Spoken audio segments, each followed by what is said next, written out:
My turn to be the queen. I didn't look at you actually. Huh? Oh, yeah, okay. Did you redo the braids? Just pressé. We're live. All right. Just making sure everything works. It should. There is sound today. There is sound. All right. Thank you. Okay. Hey guys, how are you? Yeah, how are you guys? Did you cry like I did during episode 5? I don't know for you, but oh my god, we cried so much. I wasn't expecting like ever to cry this much for Sandor Clegane. Me neither. Like that's what I was telling you during the episode. I was like, let's go back to season 1, try to remember why we used to hate him, because it changed so much. And on his part, because I mean, a lot of people, I mean, you just have to check online. A lot of people are disappointed with last night's episode. Yeah. So, yeah, the writers did Danny dirty. Yeah. The thing is, they've been like putting clues here and there that that's the road they were going to take. That she had the potential to become a mad queen. And I mean, technically she did. Even back in season 1, she used to kill the people that went against her. She killed her brother, which wasn't a huge, like, you know, disappointment, but she had it in her to do these things. Yeah, but the thing is, if they wanted her to go on the mad path as a queen, they should have tried to do it since season 7 and gradually becoming more and more mad. Yeah. Not they just rush things up in season 8. That's why it doesn't add up at the end. We know that she had the potential to be a mad queen, but since they rush everything, it's like she woke up in the morning and said, "Oh, I'm gonna be a mad queen and kill everybody in King's Landing." That's how it looks like. Yeah, by the way, sorry, our reactions just got updated to YouTube, so sorry if you guys have to stop the reaction in order to talk to us, but yeah, we'll have to deal with this. But yeah, for Danny, the thing is, you know, I've been watching Game of Thrones for a while. We all have, and we don't. Well, I personally don't want to ruin all these years and all this love I have for the show just because in the end the showrunners ended up doing a mistake or, you know, going at it because they wanted it a certain way and it didn't make sense. So what I do usually in these times is I'm gonna do everything I can to give it a reason, you know, to explain it to me and make it so to me it doesn't seem too crazy. And the way I saw Danny doing this, of course I didn't agree. Like, I mean, the fact I was crying so damn much in the last part of the reaction because to see a character that we love so much do something so horrible that just cemented to me what her fate is going to be next episode, and it destroyed me. But the way I saw it, she never actually killed innocents. Back when she was in Essos, it was really white and black. You know, they were the slaves and the slave masters. She showed up, she offered them like freedom, and they answered. And they fought the masters back, and to her, it felt liberating. To kill the masters was justice. She got to King. Let me finish my idea. Okay. She got to King's Landing, and first thing that happened is people got told that she was a barbarian, that she wasn't there to save them, and they believed it. They didn't try to overthrow Cersei. They didn't acknowledge her as the queen. And back, you know, in her personal quarters, she was losing the faith of everyone. She lost her advisors, or true advisors, which are Missandei and Jorah. She lost another dragon. She lost Viserion last season too. She is completely alone, and the ones that are left betrayed her. So she's alone. The guy she loves is literally telling her, well, even if I love you, I cannot be with you because you're not that to me anymore, because she's his hunt. So she is alone. She gets to King's Landing, and she has all this anger. And then the bells ring. Nothing technically happened. She didn't get her revenge. She still has that anger. Even if she won, it didn't give her the satisfaction she expected this win to give her. She expected to be, you know, maybe happy after this. That didn't happen at all. So she is sitting there on her dragon, and she has the power to just go at it and rage fire. And she is not down there. She doesn't see it. So it's easy for her almost to just go and say Dracarys. And she doesn't. I don't think she saw these people as innocents. Not anymore, because they basically just turned on Cersei at the first, you know, obstacle. And she was so damn mad. So that's the way I kind of explain it to myself. Because if I don't try to explain it to myself, I'm just gonna go like, well, did they ruin this show? You can try to see it as a way, like you said, she didn't have her own satisfaction and her revenge because the war just ended way too fast. She destroyed the wall, she destroyed the Cersei's weapon to kill Drogon, and just like that, they ring the bells and it was done. She didn't get her revenge. She wanted to show Cersei how bad what she did hurt her, and she wanted to hurt her just as much as she went hurt when she killed Rhaegal and Missandei. So by destroying the Red Keep and King's Landing, she basically that's how she wanted to hurt Cersei for what she had done. And it's just sad that the folks need to suffer for that. Yeah, and I agree with all of you guys. As much as we can explain it, it's true that they did rush or descent into madness, kinda. Yeah, and, I agree with what you said, Burnout, that both season 7 and 8 should have 10 episodes each. And you told me that technically HBO said, do what you must, we give you the money for that, and they decide to do all we can, ended up it's like 6 episodes. In season 7, I think I heard that they had to do less episodes because they didn't have the budget for it. But the other day I found on Instagram something, and I'm not sure if it's a fact, like if you guys know, tell us, but I read somewhere that apparently HBO went to the showrunners and they said, do whatever you need to do for this to end the right way. We're giving you all the support that you need. If you need money, just ask. We're going to give you everything you need for this show to end perfectly. And apparently the showrunners had already decided that in order to finish this story, they only needed like 73 hours. No. So they made the decision to shorten the season and make it, that way, because they thought that was the right way to end it. No. Imagine with 10 episodes, 2 episodes of The Long Night, we would have loved it. More episodes for Dany to become the Mad Queen, we'd have loved it. Not just 6 episodes. And even the... That's madness. We could have used some backstory on a lot of things. Oh my gosh, yeah. And, I don't know, more ghosts, please? Yeah, that's the thing. Like, they promised so many things, and none of that happened. Like, I don't care. Well, I do care, but I don't care that much what road they take, because as long as it makes sense, as long as I can explain it to myself, I'm gonna be all right with the ending. But it's true that if it's rushed and they cannot justify their choices, it looks like suddenly our main characters ended up being weird and they're completely different. Oh my god. What? Yep, there's actually a petition to hire the actress for Septa Unila who followed them around in real life with a bell calling out shame, shame, shame. I'm gonna do it, guys. I'm gonna cry shame on them. Yeah, the actors are perfect. The music is amazing. The way the episodes are recorded is perfect, but the plot has gone downhill. It's true. I've seen it a lot online. Like, last episodes, oh my god, visually, the cinematography was oh my perfect. God. Lena's acting when she was about to die. Yeah, Lena, sorry. She was good. Oh. And the actors all did a great job. And not just her, even the little things. Like Jon walking in the streets, surrounded by death, and you just see it in his face that it's not right. You feel it. Arya, damn it. Arya, when she woke up after that last blast, right before she found the horse, she's interacting with the horse, damn it. There is nothing there that we can tell that from first view, but the way it was played, all the actors did an amazing job, and that's why we cried. That's why we're so engaged in these characters.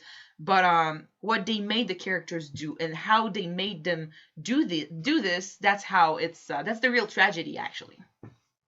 I think Dany's keeps getting better every episode with her acting, which is so weird to say because she felt stiff to me every previous season. It's true. Well, I wouldn't say that. I think that I don't know if I'm way too much use for Emilia Clarke to play Daenerys Targaryen, because every time that I see her in another kind of role in other movies, she feels odd to me. It's like she was born to play Dany because she's Daenerys Targaryen.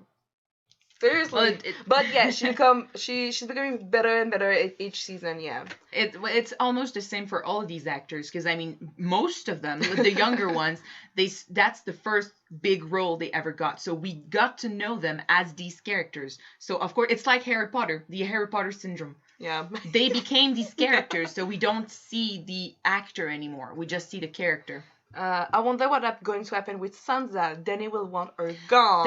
That's what I feel like, because I mean the way they don't show much of next episode on the trailer, but I think Dany, she literally chose violence and she is not gonna back down. It's too late to back down, so I think she might try to go after everyone who might wrong her. So Sansa, Tyrion, even Jon. She might just go and say, you know what, I have the throne now. This city is mine, even if it's just ashes. And you gone, you're gone, you're gone. I'm the only one left because I'm done. I'm done with this shit. Damn. A lot of people complain about Cersei and Jaime's death, but I think it was perfect. They were born together and they died together. Cersei's kingdom collapsed on her, literally. I was right. Last discussion, I said that maybe Jaime will hold Cersei and Jon. He's gonna hold her back. Yeah, she'll hold her back, and they're gonna die because the castle gonna crumble on them. And that's what happened, guys. I need to play LOL or something. Technically, the prophecy, even though in the show they never addressed it, it kind of came true. Like, he was the one holding her, and he's the one who took her down to the basement. So, I mean, he's the one who led her to her death and all elder as she died. So that's okay. The way they actually died, I don't really care. I mean, it's true that it was beautiful to get them together, and the entire kingdom, which is what she's been working towards her entire well, not life, but the entire show. It came down on her. It crushed her. So it's like the power was too much. Eventually she lost it, and that was good. What I didn't like is, once again, it's the same with Dany. It was rushed a little bit with Jaime. I felt like in the second he threw away every single progress that he made. Like, all his character development led him to Brienne. And then it took him a second to just go and say, you know what, fuck it. And I had hopes last episode that he was going back to kill her. But when he talked to Tyrion, that's when I realized, like, oh, okay, shit, no. He's actually really going back to Cersei. And I mean, yes, he was going back to technically die with her. And I can explain it by saying, like, he doesn't see himself as honorable enough to keep on living. If Cersei deserves to die, well, so does he. But the way he talked to her and the way he just, you know, let go of his own life for Cersei, to me it felt like a waste of a good character. So that got me a little bit mad, like a bit disappointed. But if I put it to the side, the fact that Jaime is one of my main characters, one of my favorites, and I didn't actually, well, if I forget that I wanted to see him actually do something against Cersei in the season, it's true that it was beautifully done how they died together. What do you think about Jaime's and Euron's fight? Do you think that they could have done something more about what they show on the episode? Or to be honest, and that's something that goes back way into season 1, like, Jaime Lannister was always supposed to be this amazing fighter, and every single time I saw Nikolai fight in this show, I always felt like it was one of the worst. He was one of the worst. Like, of course, I was comparing to Kit Harington because he was also the one fighting the most in these seasons. And Kit Harington is just really good with the sword. So you see him fight, and then you turn and you see Ned versus Jaime. And he looked weird. Like, he looked not good at all. So, to be honest, when I saw him fight Euron, I thought he was amazing. Because really? all his one-on-one fights, I always felt like they lacked gusto, like they lacked intensity, or it felt too choreographed. But in this fight, I felt like, oh shit, he wants to survive. Like, it's a fight for survival, and he is in it to win it. And it was pretty good to me, at least. Like, he does fight with his left hand, and he's a righty. So and he had him using his hand. That's what he learned with Bronn. That was cool. And Euron, I mean, we already know he's pretty strong because he technically killed the Sand Snakes, even though the Sand Snakes in the show don't amount to much. He was still pretty good, pretty crazy. And for them to end the fight, without the swords, just trying to kill each other. And the bitch slap. Yeah, the bitch slap. I felt that was what a fight between Euron and Jaime should look like. And the actors were good too, so. I hate how Dany said she doesn't have love in Westeros. If you're going to burn everyone down, you're not giving people the chance to love you. Mm-hmm. That's what I told you. It's like, of course she's not gonna have love right away. When she came, she started a fight with Cersei. She started burning armies, burning land, burning food.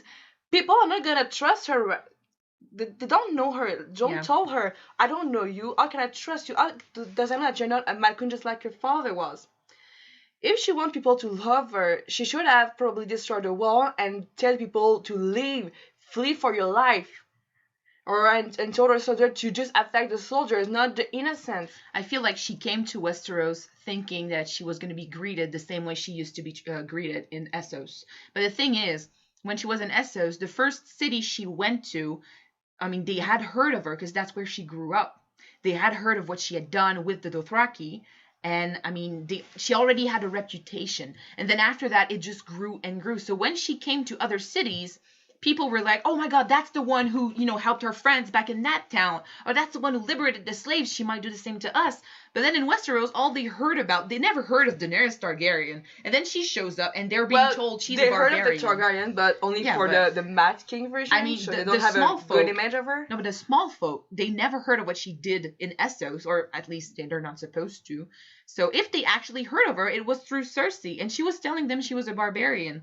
So for Dany to come and just expect for people to treat her the way she was treated in Essos, that was disillusion. Like she got that wrong. And then she kept on thinking that she deserved the respect that everyone else was getting, but she forgot that she didn't grow up in Westeros, whereas the others did, and they proved that they were honorable. They proved that they deserved that respect. She didn't, because everything that she did was done in Essos, and the people in Westeros have no idea. Yeah. Do you think Dany will die? If so, who do you think will kill her? I would say Jon. Jon. With what she done, I think that it's pretty clear that she will die. If she doesn't die in the last episode, other characters like Jon, Sansa, or Arya may die at the end of the season. Yeah. But by destroying the Red Keep and killing all those innocents, she need to be taken down because she's gonna bring fire and blood on Westeros, literally. Yeah. To me, the second the bells rang and she kept going, that's also why I was crying so much. But that cemented her faith. She is gonna die next episode. There is no way they're gonna let her move on from that and still be okay. And who is gonna kill her? I don't think she will have time to go anywhere. So Sansa is out of the question. And anyway, Sansa's not technically a killer, and she won't be able to do it anyway because she won't let her anywhere close to her. But Jon, the way he reacted last episode, seeing all the destruction, it showed him that it needed to be done. And we already know that Jon is capable of doing something that is going to trigger him, like something that is going to hurt him personally for the realm. He did it with Corrin Halfan in season 2. Yeah, he did it with, he had to betray his brothers when he went and killed the mutineers. He had to do it again with even with Ollie. Like, he had to do the right thing, even though that Ollie killed Ygritte. So we know that Jon is capable of doing the right thing for the realm. So I think he's gonna do it. I loved how we saw Bran's vision of the dragon flying over King's Landing. Yes, I was expecting it. I was like, when did it happen? And which season did the vision happen? Oh, that's way back. I don't even remember. That's You used to have long hair by then. Yeah, when did he get the vision?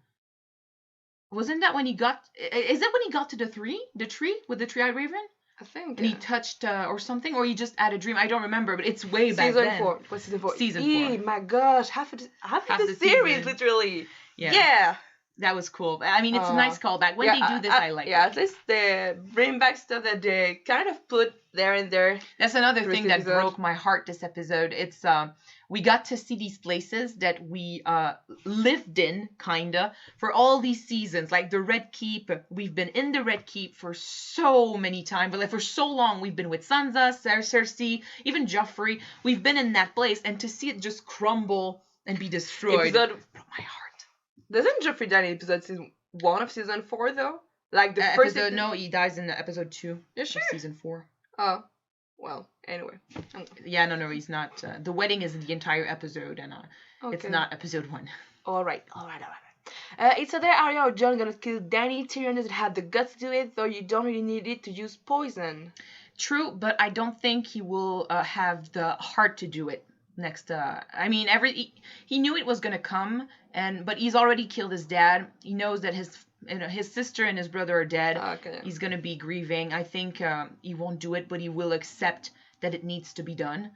So No, I think Jon is good. Oh, Jon, or yeah, it's true that Arya could do it as well because she's been in the middle of it last episode. The only reason why I tend to like Jon more is because him doing it means a lot more than Arya doing it, and Arya already had like a big kill this season, whereas Jon didn't really do anything this season. So one thing he did. One thing he did this episode I really loved. It was subtle, but it was there. It's him leading the people out of the city. I would love to see more of that though.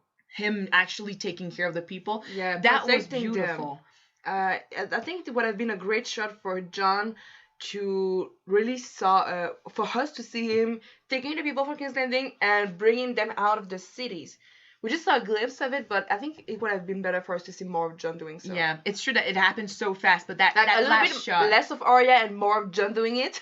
I love Arya, but it's true that especially at the end we saw a lot of her, and I know that in the reaction I say like I was kind of sad that we didn't get to see Jon more, but then I edited the episode and we do actually see him a lot. It's just that at the end it's just Arya. So, but that last shot, we see him in the front with the people just being attracted to him and following him out. That's just so beautiful. Like Moses bringing them down the Red Sea. I'm saying Moises. It's not Moises. Moisturizes. Moist. Anyway. Do you remember the vision of the Iron Throne's room destroyed with snow falling? Well, now we know it wasn't snow. Yep. Yes, we know it wasn't snow. And we cried so much at that part. Like, she's like, it was ashes in the vision. And I'm like, she caused it. We were wrecked. We were wrecked last episode. We were crying so freaking much. Because, I mean, it was... I don't know why we cried as much. I cried at Clegane because, of course, to see him go that way... When I saw was it the cliff? Well, when they fell, the tower, no, yeah. Just before they fell the tower, I saw them fighting near the edge, yeah. Near the edge, and I said, "Oh my God, they're gonna fall! They're gonna fall." That's how how you're gonna die. They're gonna fall, and the way that he did it. That's one of the most beautiful moments of the show, of the season. Like visually, it looked beautiful, and that is one thing I am really glad they didn't just throw away because we were expecting it and they don't want to do anything expected because I mean that's what they've been doing this season. Like we expected Jon to kill the Night King. They used Arya. We expected Dany to be this rightful queen. Well, they turned her into Mad Queen. We expected the Cleganebowl. It happened. And that happened well. Thanks the gods. I'm really, really glad. The Cleganebowl was amazing. Fire killed them. That is poetic. Yes. Yeah. For Sandor to be killed by the fall and the fire. That was awesome. The thing that was scaring him the most. And I mean, now we can actually say that the Hound took down the mountain. Yeah. Took down, literally. Yeah, he did. But yeah, hello. But yeah, the way when he fell into the fire, we noticed right away. And it was just, it's poetic. It's like now it's Sandor's time to take his brother and put him in the fire. And he went with him because, I mean, his life amounted to that moment. He wanted to take down his brother. That's good character writing, guys. Yeah, that one I'm not mad about. Is it bad that I laughed out loud when Qyburn got tossed aside like a ragdoll? Not at all. It's not bad. We laughed too. We laughed too, yeah. And she said that it's ironic that the monster killed the master, the creator, and I thought it's like Frankenstein all over again. And I mean, it's thank you. It's not something unusual on Game of Thrones. Like, I don't remember all of them, but someone, way back when I used to watch, I think, season 7, someone wrote me that a lot of people on Game of Thrones are killed by their own weapons. Tywin with his own crossbow, Ned with his own sword, and, I mean, there are others, but these I remember, and to have Qyburn die because of his creation, it's just poetic. It's the right thing to do. You created a monster, now you suffer the consequences. And he died like a little shit, which is what he is. So this was good. Sansa and Winterfell thinking, told ya! Maybe not like that, though. Yes, I mean, that's the thing. That's also why I want Jon to kill Dany next episode, because he's been told so much, like, this is not the right thing to do. Like, we don't trust your queen. And she's like, yes, she's good. Like, I mean, I trust her. Trust me because I trust her. I love her and blah, blah, blah. He's been, pushing her and saying, hey, she's good. That's the thing, though. Dany has the potential to be a good queen. Yes, I know. She proved many times that she got a heart. Well, yeah, she got her heart. And she cared about the people. But she chose the madness path. That's the problem. Her problem, I said it during the last discussion, but I think her problem has always been that she listens to her emotions way too much and she lets them control her. And at that moment, you saw her in her face, like, the emotions were strong and she listened. But yeah, for Jon to kill Dany in the next episode, it would be a way for him to kind of say, I'm not as gullible as you think I am. I can make the right decision if it needs to be done. And now I hope he's going to learn from this, because, I mean, if he hadn't made that decision way earlier, maybe this wouldn't have happened. But in a way, this happening is kind of the proof that Dany doesn't deserve the throne. She doesn't, No, not with what she did. Just imagine if she had gotten the throne as Dany. We know now that she has the potential to do this, so she would have turned into her dad at the end of the day. So Ygritte with a bow and arrow. Arya almost died from a dagger. Littlefinger from his own dagger. Yes, exactly. Thank you. It was so sad. So bad to me, a comedy channel made a review over this. That is so terrible. Also, Valonqar prophecy, I think, came true in metaphorical sense. Yeah, that's how we tried to see it. Like, I mean, he was holding her, and he took her in the basement with the dragon heads. Crypts? Isn't the crypts? The crypts, yeah. Anyway, he took her down, and he was, keeping her there. So, in a way, it did happen. As for the episode as a whole, it's true that, I mean, I think some people don't like the episode at all because of what Dany became. I mean, it's terrible to see your favorite character turn into this, especially when it was not justified as much as they could have justified it. But I'm trying to see, like, everything that went right and trying to forget a little bit about everything that went wrong. And I'm gonna feel it with my imagination later, because I mean I need this to at least make sense, because I don't want to forget about this amazing show. I don't want to destroy the show in my mind because of that episode or because of the last 2 seasons. Cersei died by rubble, couldn't breathe under immense weight. She was don't die because of Jaime. Jaime was there because of Tyrion. Yeah. She ended up dead by killed by both her brothers. Our younger brothers, yeah. Yeah.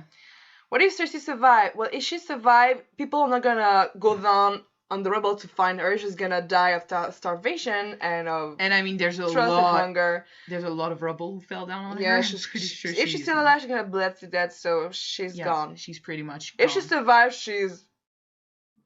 she can't move.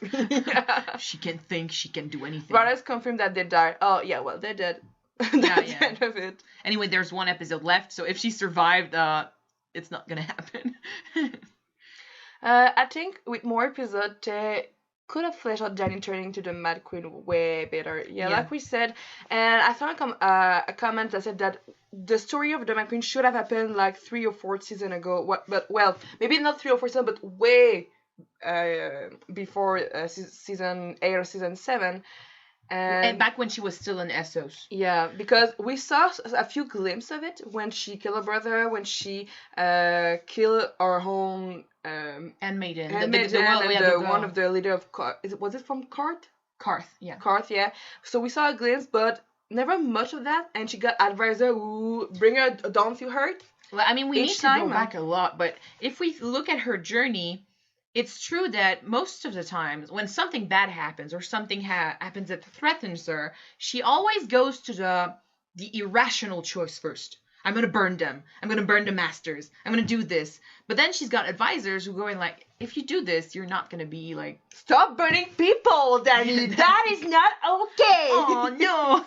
But still, she always tries to go with the easy choice. And then she had advisors back in the day, like... I forgot his name. Who? The knight. Sir Barristan Selmy? Barristan Selmy, thank God. Thank you. So yeah, Barristan Selmy, or even, Jorah helped don't listen to Dario, but I mean, she always had people around her who were like, you know what, don't make that choice. So they brought her down to sanity, always. So she always tries to go one way and then they bring her back the others. And she listens. Back in Essos, she used to listen. And that's the thing. When she got to Westeros, suddenly her advisors started, giving her advice that turned bad. Every single decision Tyrion took this season and last season, they turned bad. And I mean, he's supposed to be great. And she listened, and when that didn't turn out her way, she kind of realized that, well, I mean, my way might be better. And she went at it. But she always had this potential. It's just that it wasn't too clear back in Essos. So yeah, if they had started in Essos, her not listening to her advisors, or maybe her advisors giving her a choice and her going with it not working, and her showing, actual anger, that would have helped. So what happened in season 7 should have happened way earlier. And then in season 7, we should have had like the burst of anger, the burst of emotions that we had in season 8. And in season 8, we would see we would know that's the path she's gonna take. So if you still follow her, you're delusioned. You're crazy. And I mean, then they could have surprised us with either making her suddenly realize that that's not the way she wants to take, or actually go with it, and us being like, oh no, she did it. But that would be justified. I feel like the song Pod sang before the Battle of Winterfell was a possible premonition of the ending of this show. Listen to the lyrics. High in the halls of the kings who are gone, Jenny will dance with her ghost, the one she had lost and the one she had found and the one who had loved her the most. How do you think the lyrics could apply to the end of the series? Well, I mean, what happened to King's Landing? King's Landing doesn't exist anymore. I mean, if we imagine that, for example, Jenny is let's say Jenny is a Dany, or even just a survivor, like even Arya or something. There is nothing left behind for them to rule over, or for them to change. And of course, like, I mean, we've seen in many movies and in many stories, after destruction, if there are some people left, you can always reconstruct stuff. You can build it back, but you need to get rid of the person that created the destruction first. So I mean, there is nothing left. So all they can do is let themselves die, or get rid of Dany and try to see hope in the little things. I think that the last scene with Arya and the horse, that's a little bit of that. Like, in all the destruction, she found one horse that was still alive and still okay. It was pure, it was white, but it was tainted by all the harshness that happened. Did you say that it was some kind of vision from the Bible? I'll say that right after, but if you try to see it this way, it's kind of like, even after all this destruction, there is still hope for a better world, for a better tomorrow. You just need to fight for it. And someone also mentioned, I saw it on Instagram, this one, there is a mention in the Bible of someone, coming out of war, and that person is surrounded by destruction, and among this destruction, she looked upon a pale horse covered in blood, and his name was Death, I think. Yeah. I don't have the actual quote, but the way they said this, that was... I look and behold an ashen horse, and he who sat on it had the name Dead. Yeah. What was the comment? What was it? An ashen... It's right there. An ashen horse who sat on the... No, I saw a comment. I forgot. Okay, sorry. If the writers wanted the Mad Queen route, they should have wrote it way better. Like I said, she never killed innocent people. She killed people that fought her, betrayed her, or had slaves. I remember, I think it was in season 5, she killed one of the masters, but one of them didn't do anything wrong. He was one of the leaders, but she killed every leaders who were responsible for that. But that person... She kept him as a husband. No, not that one. She beheaded him. And his son came back and said, my father was innocent. He never did anything wrong with them. And she just execute them all without any trial. She put them all in the same bag. So she kind of wasn't fair or executing people for what they did. The way they shoot this is also very important, because back when she was in Essos, the people she was killing were seen by us as the enemy. We were on Dany's side, so we saw Dany's point of view of everything she did. So anyone who tries to be the devil's advocate can see that, yes, she did kill innocents, if you think about it.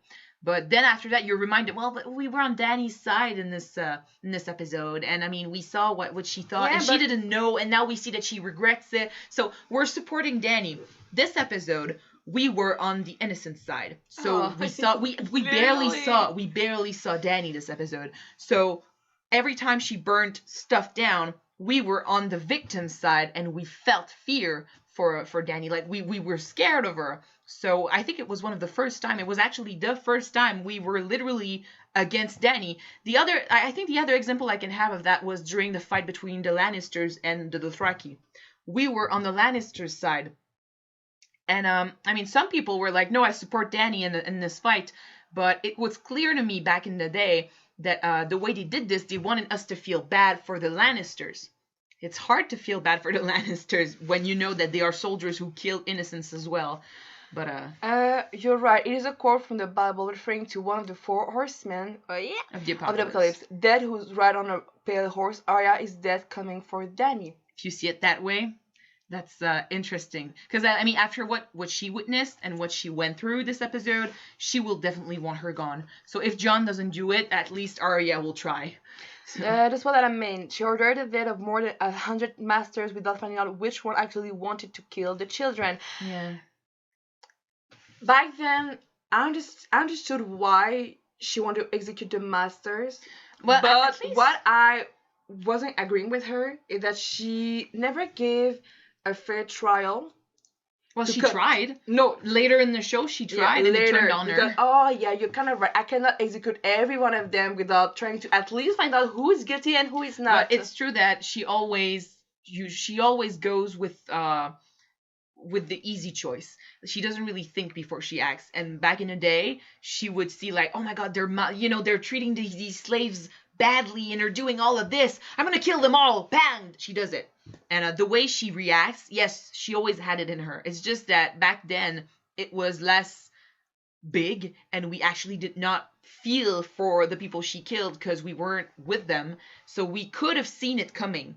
It's just that we didn't.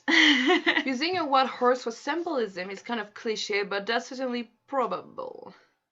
Well, I thought it is cliche, but technically, white means purity. Means purity, means peace. And to have a white horse tainted by blood. Yeah, it was tainted by blood. It was tainted by blood. Yeah, there was blood on him. So yeah, you could say that. Well, I like the attempt. I mean, yes, it might be seen as cliche, but Game of Thrones never actually did anything like this. You really need to look. The only example I can find right there and then is Dany. She came to Westeros and she started helping Jon, all dressed in white. And the more the season goes, the more she turns to red and black. So she lost her purity. She lost what made her Dany. She's the Mad Queen now. Who is innocent? Maybe all of you are. Maybe none of you are. Maybe I'll let Mad Dragon decide. That's a quote from back when she killed the leaders during the fight with Did you see the quote? No, but I mean, see, they were clueless. Where's the justice in that? Yeah, that's right. That's the thing. She always felt like she had the right to be judge, jury, and executioner with her dragons, and she didn't bother to do the first two. Well, no, she didn't bother to do the second one. She was just judge and executor. Without the books, they'd have no idea executioner. Every single time I say this, it's executor. Executor is a Pokemon. She's not a Pokemon. I know.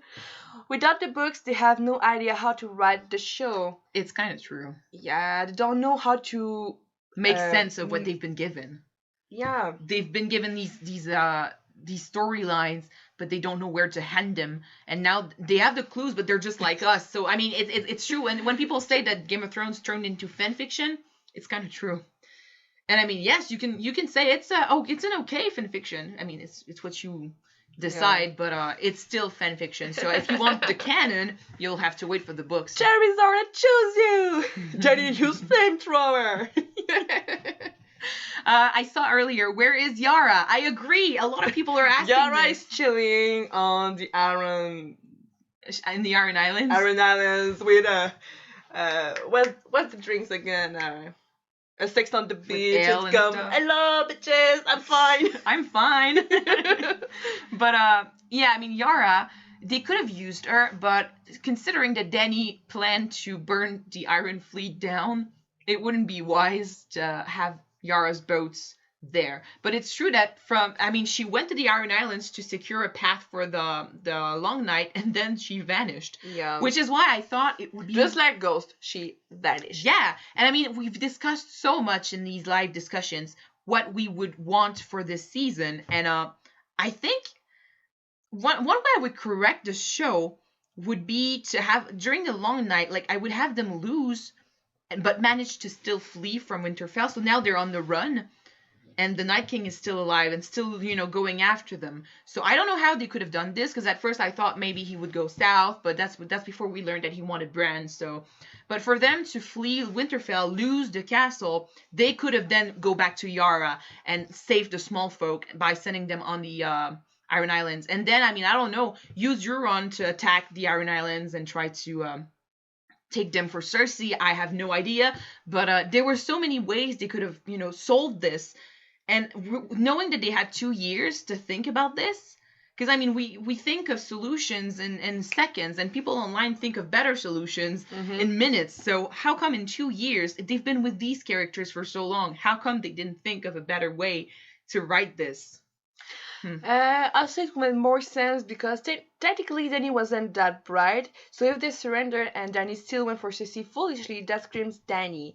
Dany had kind of had her moment during all the series. I remember a time when she tried to make a deal to God the Unsullied. She played the dumb leader who doesn't speak Valyrian to God the Unsullied and Soul Dragon, but she had a plan all along. So she had a moment of brightness. But what characterizes her as a character is that she most of the time let her emotion control her action, and mostly her anger.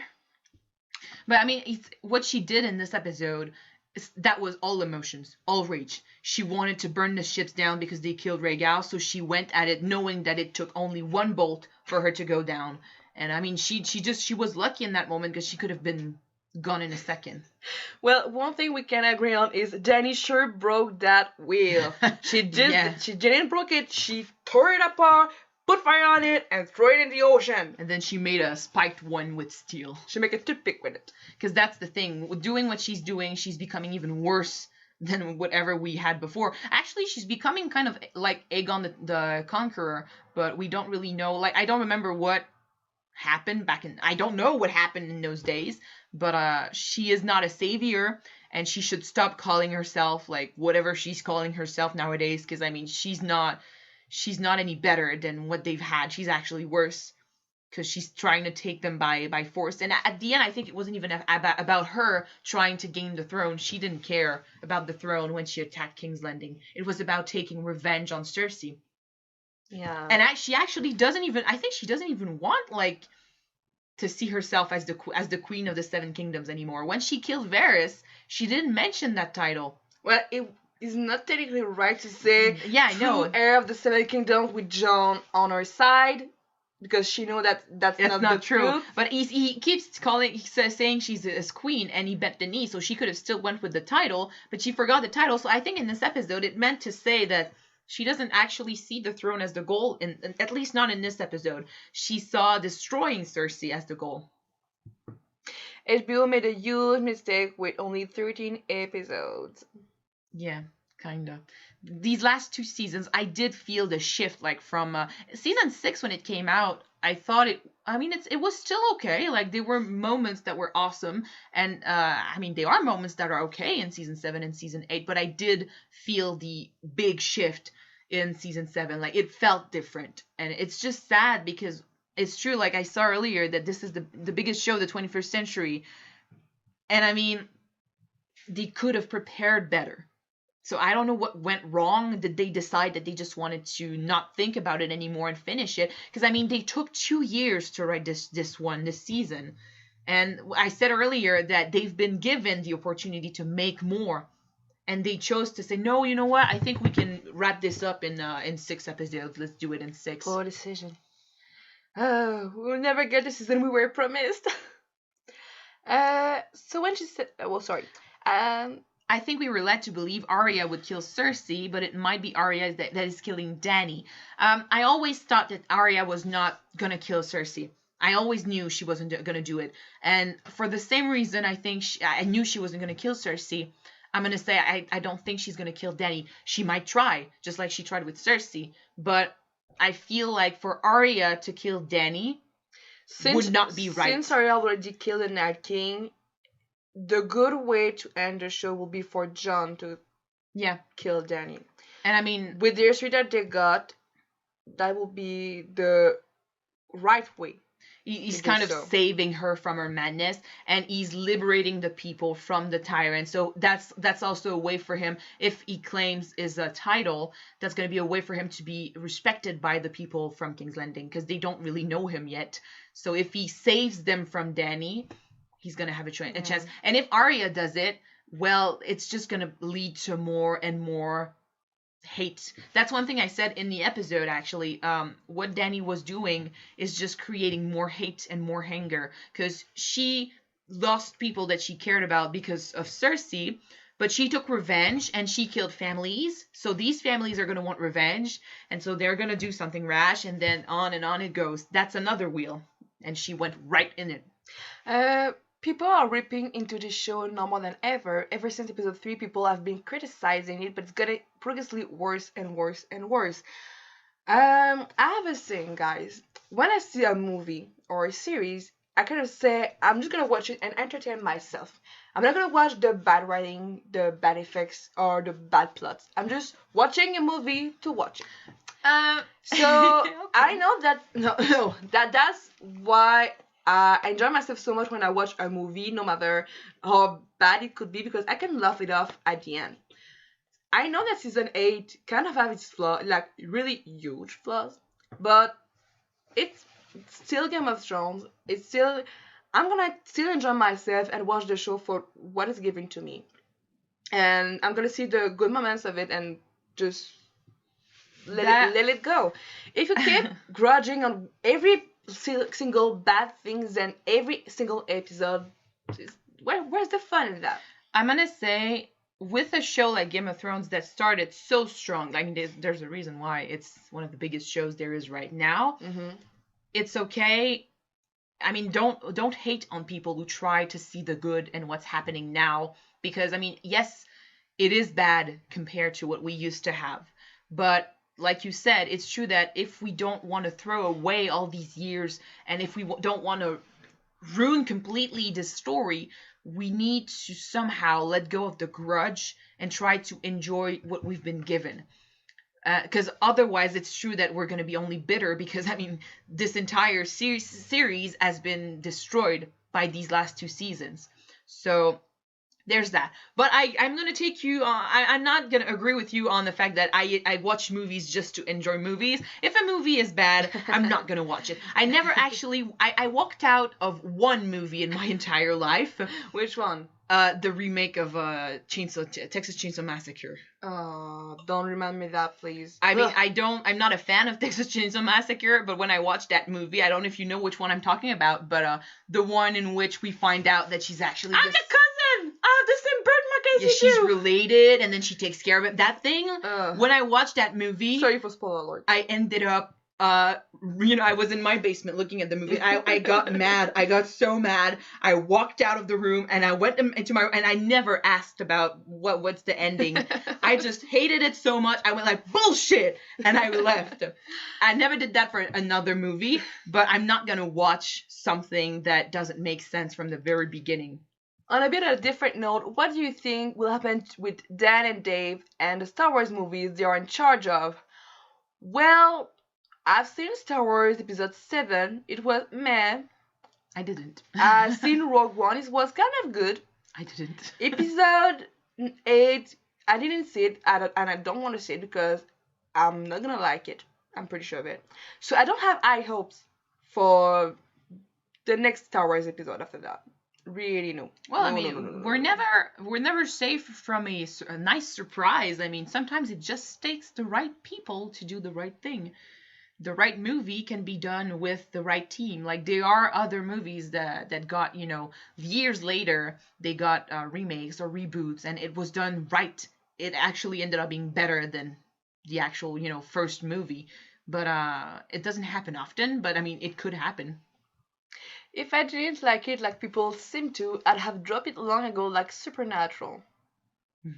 I dropped Supernatural at season 6, so I kind of know, like... I dropped that season, after season 5, I didn't watch the rest of it. But I mean, the thing with Supernatural that's different from Game of Thrones is that after season 6, they kept on going.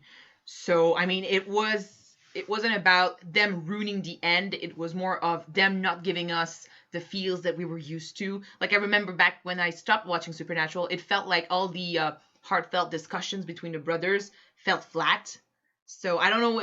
I remember back in the day, I thought like the woman who took over the show, she just ruined it. And after that, because I lost my love for the show, You lost your fire. yeah, I stopped watching. But then after that, I heard that they switched, and some seasons after that ended up being good, and I watched those.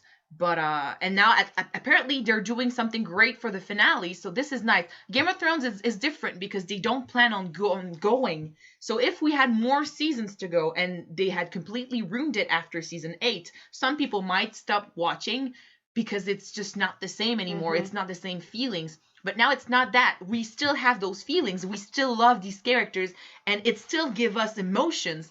It's just that every decision they take is being rushed, and it's not explained. As in, season 1, 2, 3, name it. All these seasons took way longer to explain every single decision.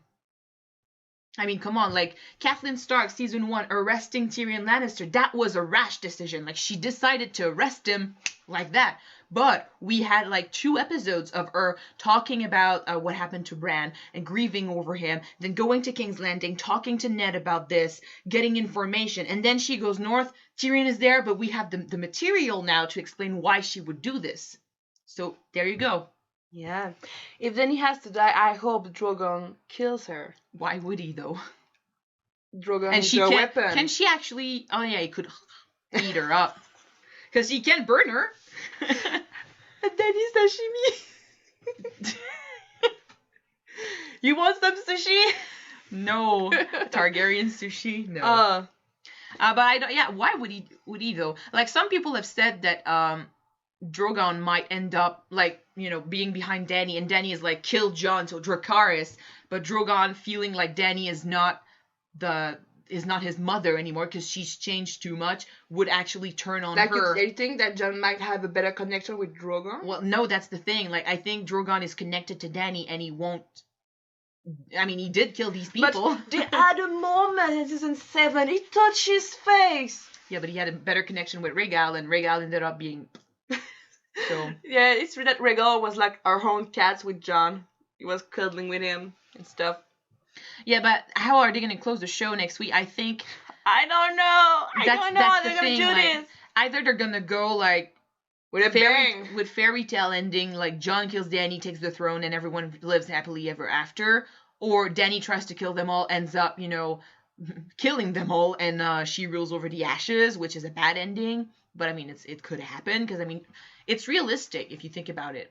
Wars happening in a clap is not realistic, but bad rulers surviving and winning, that's realistic. So it could happen that way too. Or other than that, Jon kills Dany but doesn't accept the throne, actually decides that everyone can rule for themselves and everyone, goes back to their land and they rule over their land. That's another ending, but that feels a bit weird.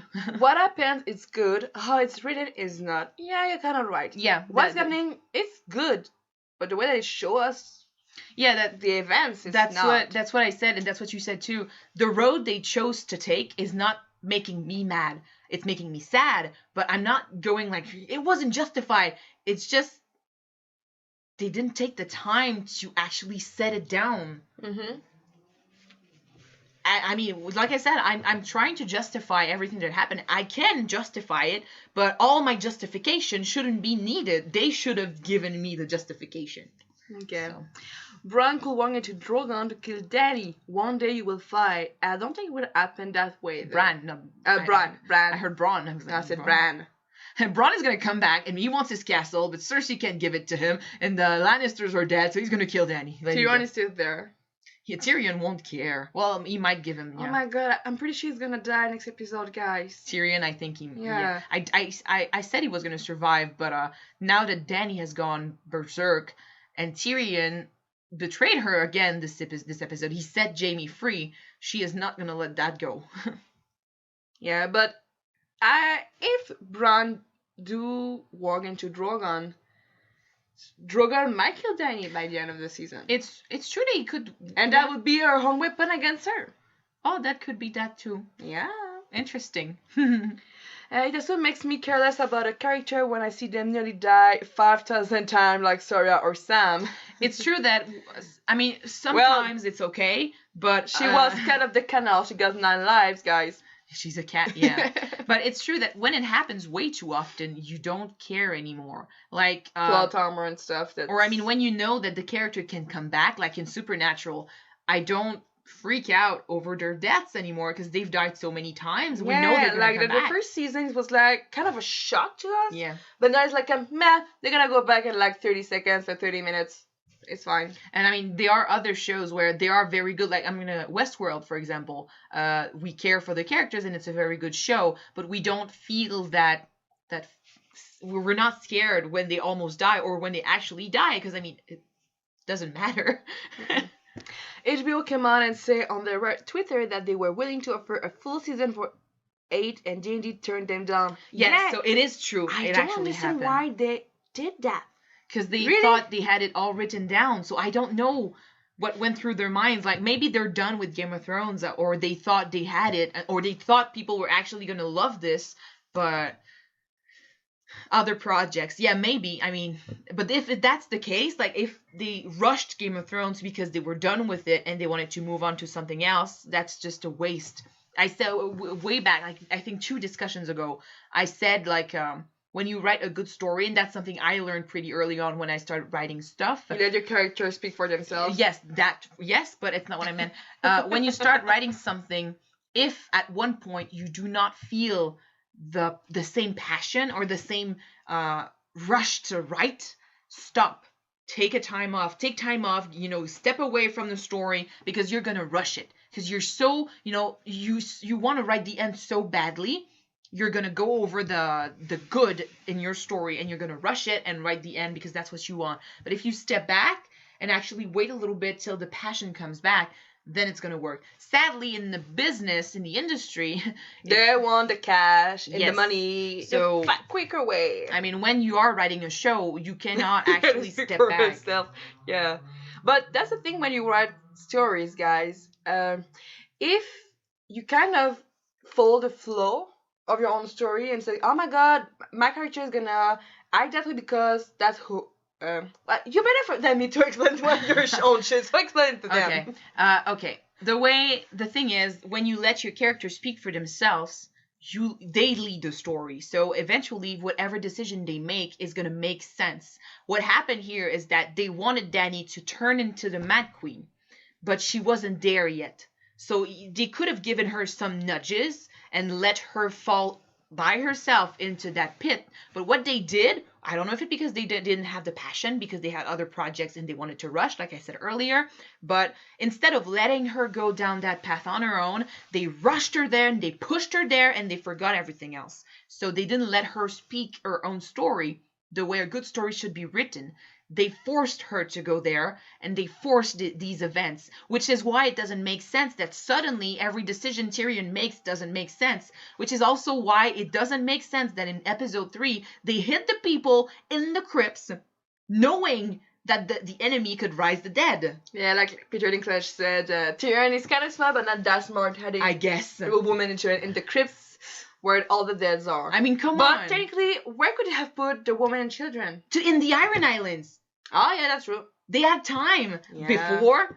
If they knew they were coming, why not move the small folks somewhere else? No. And even, I mean, if you don't have time, hide them somewhere in the castle or something, or create a barricade of some sort, but don't put them in the crypts. Jon is there. Jon is fighting the war too, and he's been fighting them for so long. He knows he can bring back the dead. Why would he do this? And the answer is they wanted a cool scene in the crypts, so they did it. They didn't let the characters speak for themselves.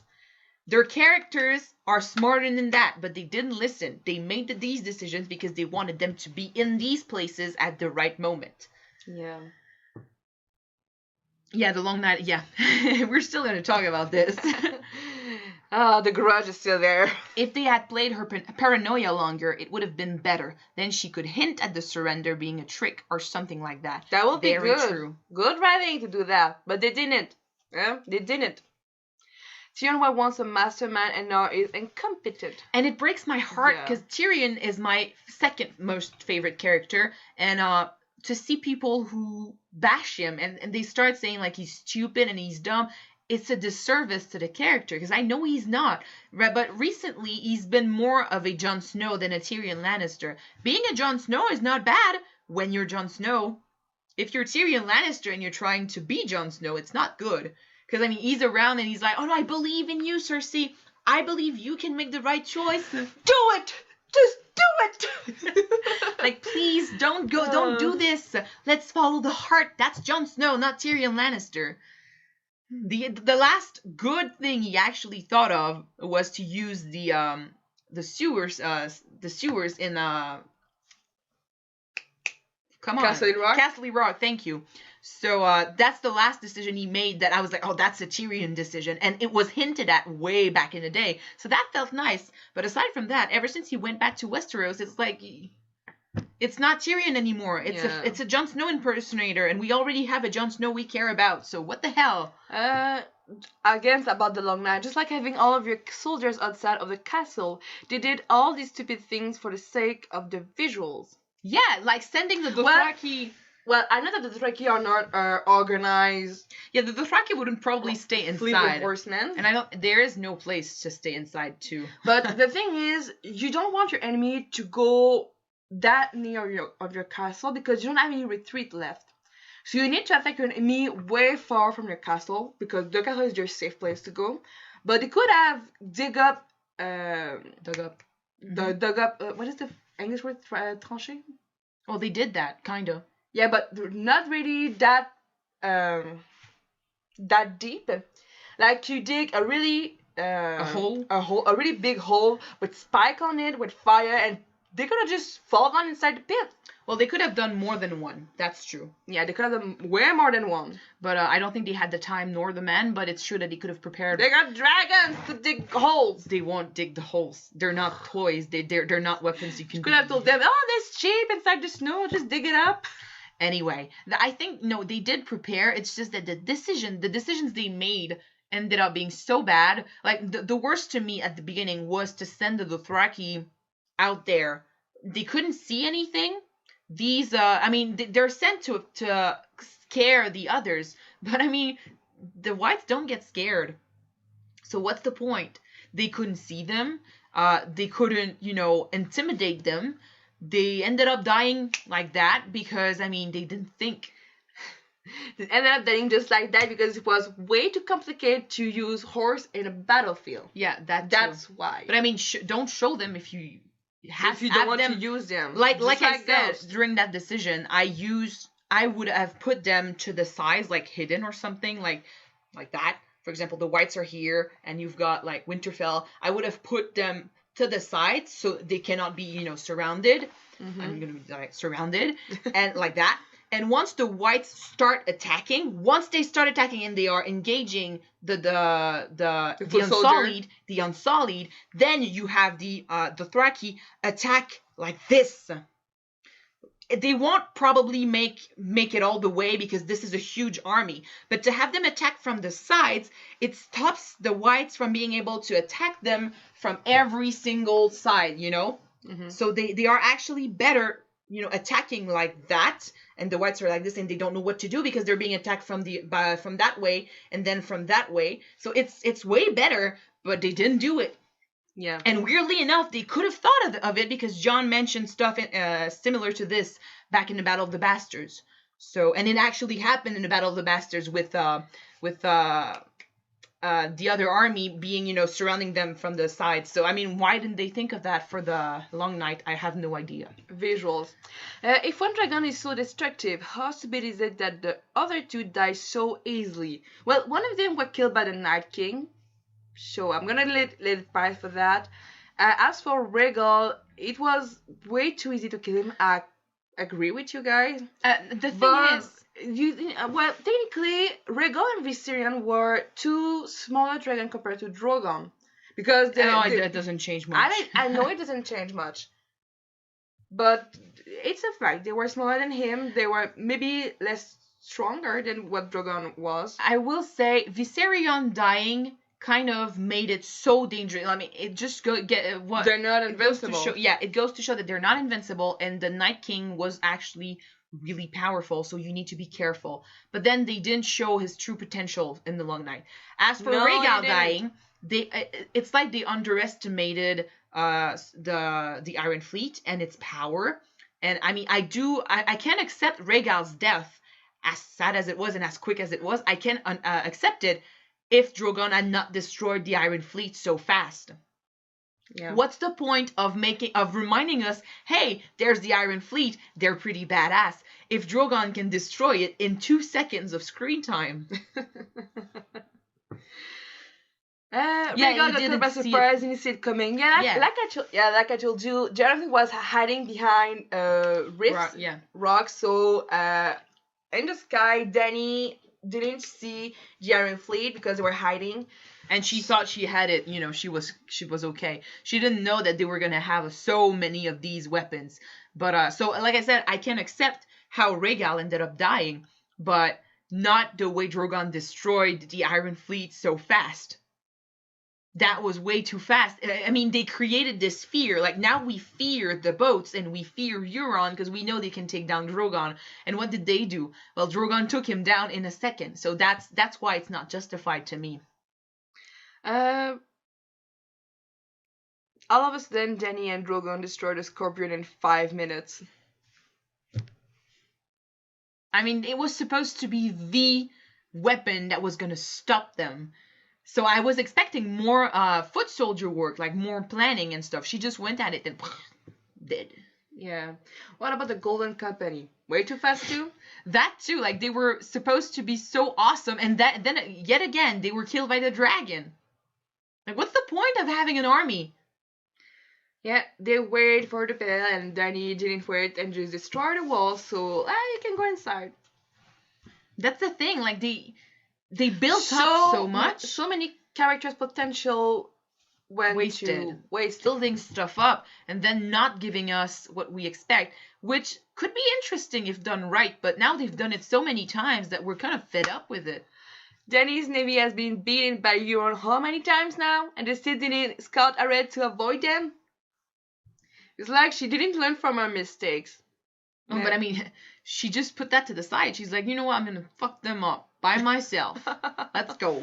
But I mean, this season is all about kind of not getting what we expect, and it's gotten bad. Like, we expected, it was built up that Jon was gonna kill the Night King, and then it didn't happen. It was built up that Euron was gonna be this amazing fighter, and then it didn't happen. It was a big, huge bit up that the Sand Snake were huge fighter, and then it didn't happen. And then Golden Company was supposed to be terrifying, and it didn't happen. Drogon was supposed to be, held back by the Scorpions because the Scorpions killed Rhaegal in a second, but then don't care about that. Don't care about that at all. Jaime was supposed to be a good character by the end, but it didn't happen. That's the thing, like, they... It didn't happen. You're right. Well, she wanted them for sure. Unforgivable. She's with the elephants now. If only she got them, she would have won.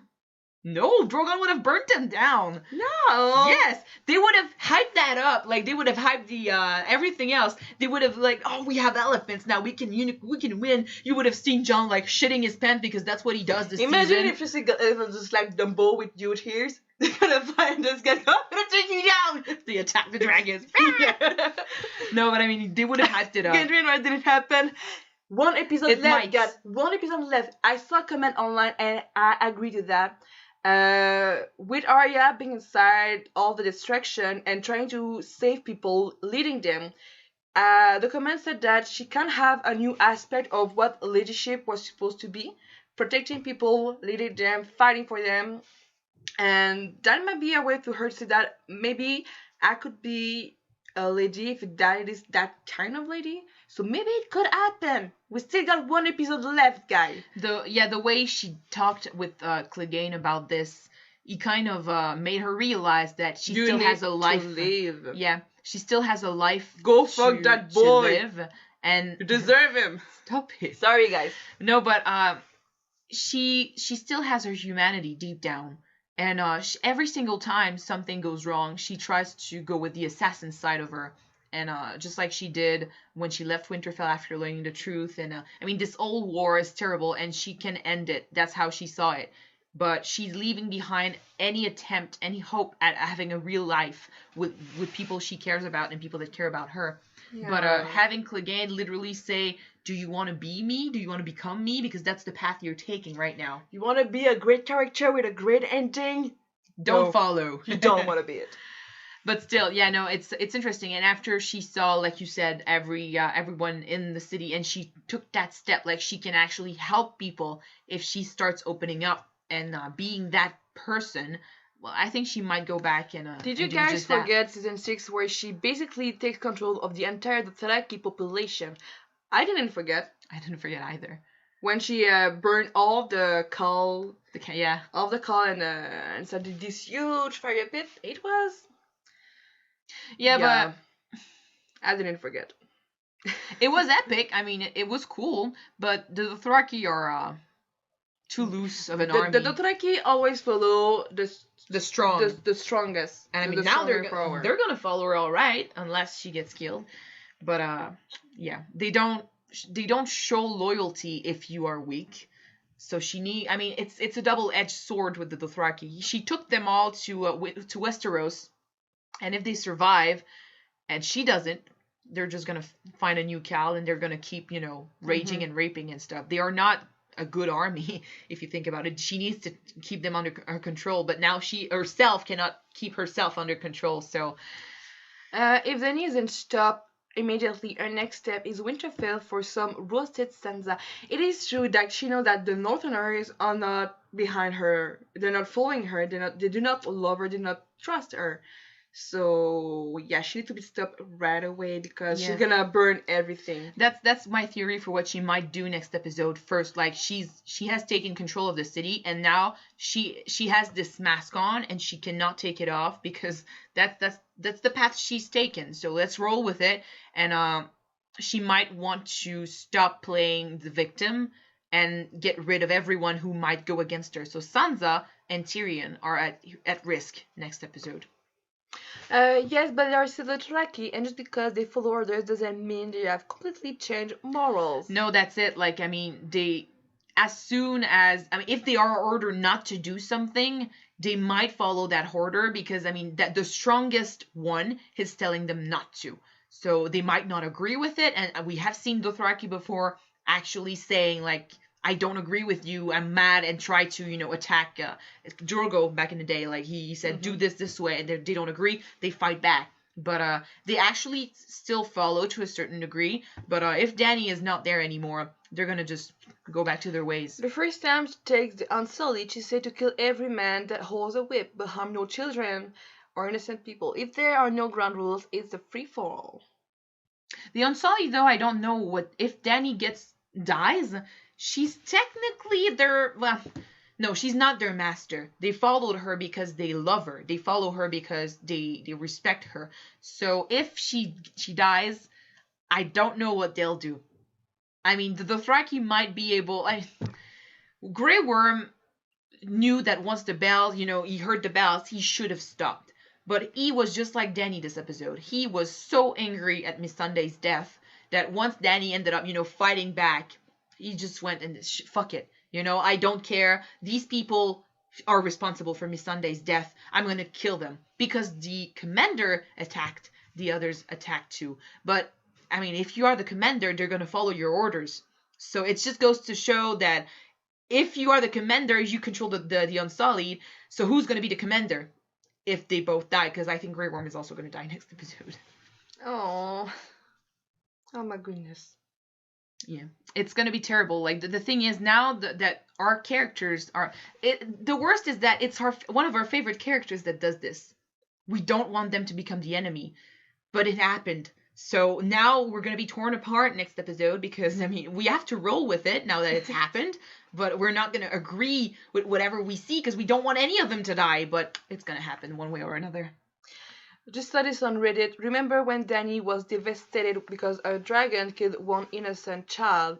She's already locked up 2 of her dragons for killing one child. She changed a lot. Like I said earlier, I think I can explain it. Well, I'll explain it in my mind at least by saying that to her, these people are not innocents. They betrayed their ruler, and when she showed up with the right answer, well, I mean, they were supposed to be under a tyrant, so they were not supposed to like Cersei. She shows up with an answer, and they didn't rebel. They didn't help her. They started, saying bad shit about her. They started seeing her as this bad woman that came only to destroy them, and they kept helping Cersei and hiding with her. So, and after that, the people she loved died. So I think for Dany, the people of King's Landing, they deserve this. They're not innocents. So, and I think she might actually explain it to herself this way because it's easier. But I mean, deep down, it's true. She always tries at least to feel bad for the stuff that happened. Back in the day, it was way clearer, but now, I mean, she's lost in the sea of anger and the sea of sadness, and she sees everyone as an enemy, and she reacts. If that old Dany were to see this, she would judge herself so hard. Oh. The Targaryen foreign invader who burned King's Landing and everyone in it and brought a Dothraki horde of rapers and pillagers along with her is what she is now in history. Very true. Like all the things that Cersei said to the people of Westeros, it came true. So some people, I think, is it the writers? I mean, Dan and David and stuff, D&D. I think they said that what Cersei said ended up being right. People are so mad about that, but it's true. The way they wrote it, it's true that Cersei was right all along. Yeah.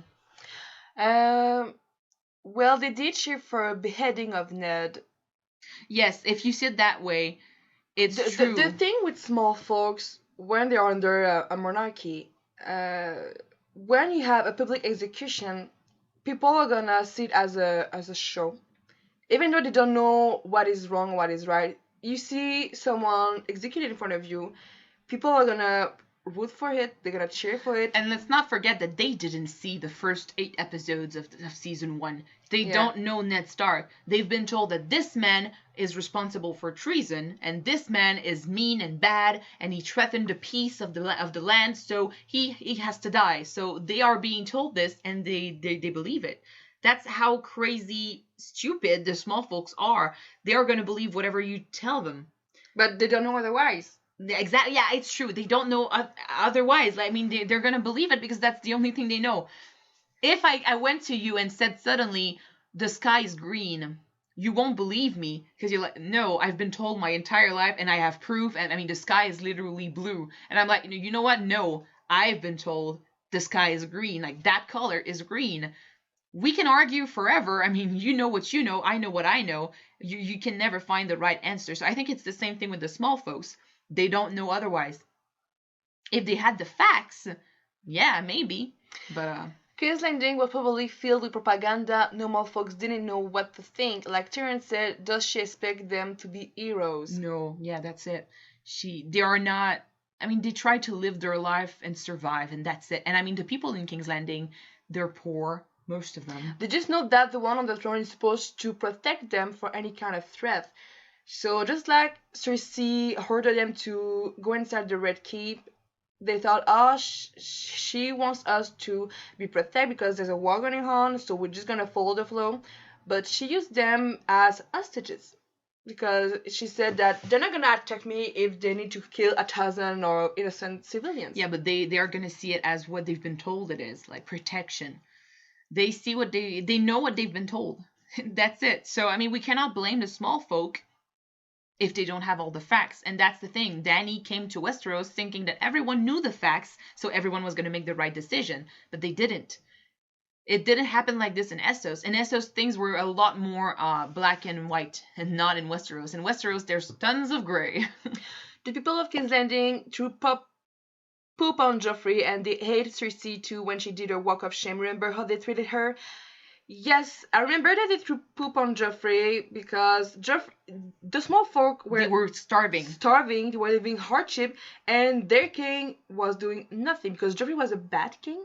So of course, if you do not respect your people and do what's good for it, the people is gonna rebel. Because it's gonna rebel. And with Cersei, the thing is, yes, they hated her, but then came another option, a worse one, if you had to believe Cersei. She was like, you know what, you don't like me, I don't like you, but if you don't trust me and if you don't stand by me, you're gonna die burning. And here's the facts. I mean, she burned down the army. The army that was bringing back food and money for all of you, she burned them down. That's what Cersei did. So the small folk were like, oh yeah, we don't love Cersei, but at least she makes us, survive. She's letting us live. If that queen comes to King's Landing, she's gonna burn us all down. So yeah, probably similar to what happened in real life when people were burning witches at the stake. Yeah, people just went with what they've been told. Yeah, but these people are for evil. the Salem witch hunt, most of it was due to fear. Like, yeah, I know that a part of it. It's the same with Dany, actually. Yeah. I mean, well, Dany is not one of the witch that is being burned, but it's the same concept as if they have been trained and conditioned to fear Dany, so they end up enjoying seeing her lose. Same with Ned Stark, like they've been conditioned to believe that he was a bad guy, so they enjoy seeing him die. Yeah. It's crazy. I mean, politics in these times, and actually politics today too, like the media changes information a lot. And I mean, depending on what you listen to and what you know, it's always good to reach for more facts and more sources of information, because I mean, you never know. If you believe only one, well, you're gonna believe whatever that source of information believes in or what it wants you to believe in. So it's always dangerous to. It is the reaction of a mob. Individuals' morals no longer exist in a mob. You'd be surprised at how many people actually use that as an excuse. I said 2 comments and then once. I guessed it. It's true. Yeah, it's exactly it's that's it. I mean, if you might believe otherwise, like you might be that person in King's Landing who believes that Daenerys is actually the rightful ruler and she's a liberator, but if everyone else believes otherwise, even if they don't think so, you're kind of forced to go with the flow, or else you'll be the odd one out. And in a city like this, when war is raging, you do not want to be the odd one out, because they're gonna imagine when Joffrey does less harm to his people than Dany. Oh my god. If you think about it, it's true. The only difference I can find is that Joffrey actually enjoyed causing harm, whereas Dany is just revenge for Dany. He's the saddest. Ugh. Yeah, he was enjoying it, whereas Dany, she doesn't enjoy this situation. She feels like it's necessary and she deserves at least some kind of revenge, which is why her situation is so much sadder than Joffrey. Although I gotta say that when Joffrey died, I was kind of feeling like, because I mean, I was seeing a mother cry for her child's death, so rage at me if you want. Well, I felt a bit sad, not because of Joffrey's death, but because of the meaning. I felt sad because the death was not as satisfying for me. Yes. I want Joffrey to suffer when he died, but poison? No, it's not fitting for his character. It was a great evil character, but his death was not fulfilling. Not really. I'm late. Did you already talk about Arya? You're not so enough. Late. Not enough. Yeah, don't just get your news from Twitter. Fake news. That's not true. Dany did not burn the people. It is fake. Sorry. Careful. Do not turn into politics. Sorry. Targs will never be trusted in Westeros again. Yes, it's true, which was why it might be a good idea for Jon not to say he's a Targaryen. I mean, the thing is, I mean, in these his times, father, well, not with Robert Baratheon's way of seeing how Rhaegar was, but Rhaegar did have a reputation of being a good person. They are gonna I don't think they care that much about the name if the person who has the name ends up saving them. So, which is why I think it's so important for that scene we had with Jon leading the people out of the city. Because if he ends up being the savior, they won't care if he's a Targaryen. They'll care for him. Just like in the North when he was elected king in the North, they didn't care about him being a bastard because he ended up saving the day. It's not true, but still, they saw it that way. So if Jon caused all of this because he simply had to say he's a Targaryen and has to lie about it now, I might be pissed. Yeah, I don't I want him to actually say who he is and for people to know he's the rightful leader. He's supposed to be the one in charge. He was always supposed to be the one in charge, and to still accept it. Because I mean, that's the thing. Back in those days, and you see it a lot in this show. If you are, for example, a Lannister, automatically you're being they don't trust you, you know? So it doesn't matter if you're Tyrion and all you've ever done was good things, which is not true either, but still, if all you've ever done is a good thing as a Lannister, you're going to be treated as a Lannister anyway. Yeah. So, I mean, if you're a Stark, automatically people think you're honorable and gullible. It's not true. Look at Sansa. And I mean, look at Arya. She was at the beginning. Yeah, she was a kid. From a mistake. She was a kid. But people tend to put all of them in the same bag. So all Targaryens are crazy. All Lannisters are distrustful. You cannot trust them. All Starks are honorable. It's not true. It's about individuals and what they go through and what they become. But, I mean, people don't see it that way in this show, so... Yeah. The Baratheons are looking pretty good these days compared to the Lannister and Targaryen. Yeah. Gendry. The Gendry. Well, the Starks and the Baratheons are pretty good right now. They are. I mean, the Starks really pulled through this episode. From all the shit that they've been through 8 seasons, they need to rest. It's been a little while since the Starks actually suffered, and Jon being a Targaryen is funny because he is still suffering, but he's not technically a Stark. So, I mean, the Starks are good, but yeah. Speaking of the Starks, and I mean, you wanted to talk about Arya. The Starks really made me proud this episode. Both Arya and Jon, even though, I mean, this was war, and Jon could have just done like Grey Worm and go at it and, you know, kill the Lannisters. That's not him. Exactly.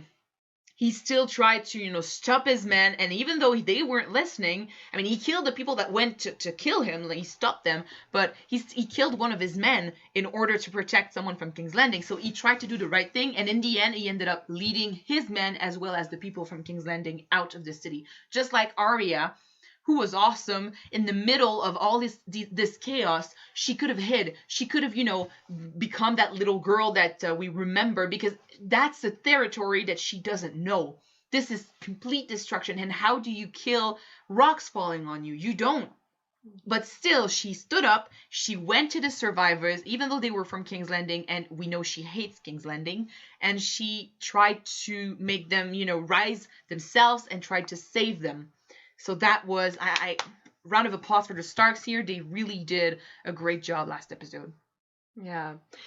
What's the life of one bastard boy against the kingdom? Everything. That's a quote, but from who again? I don't remember. I know, but I don't remember. Yeah, that's a really good one. But yeah, I mean, the thing is, these characters could do so much good. One person can change a lot. To Davos. Yeah. Yeah, but that's it. Back in the day, Stannis had, he believed that there was more to Jon. I think he might have even guessed the truth, but he never said it.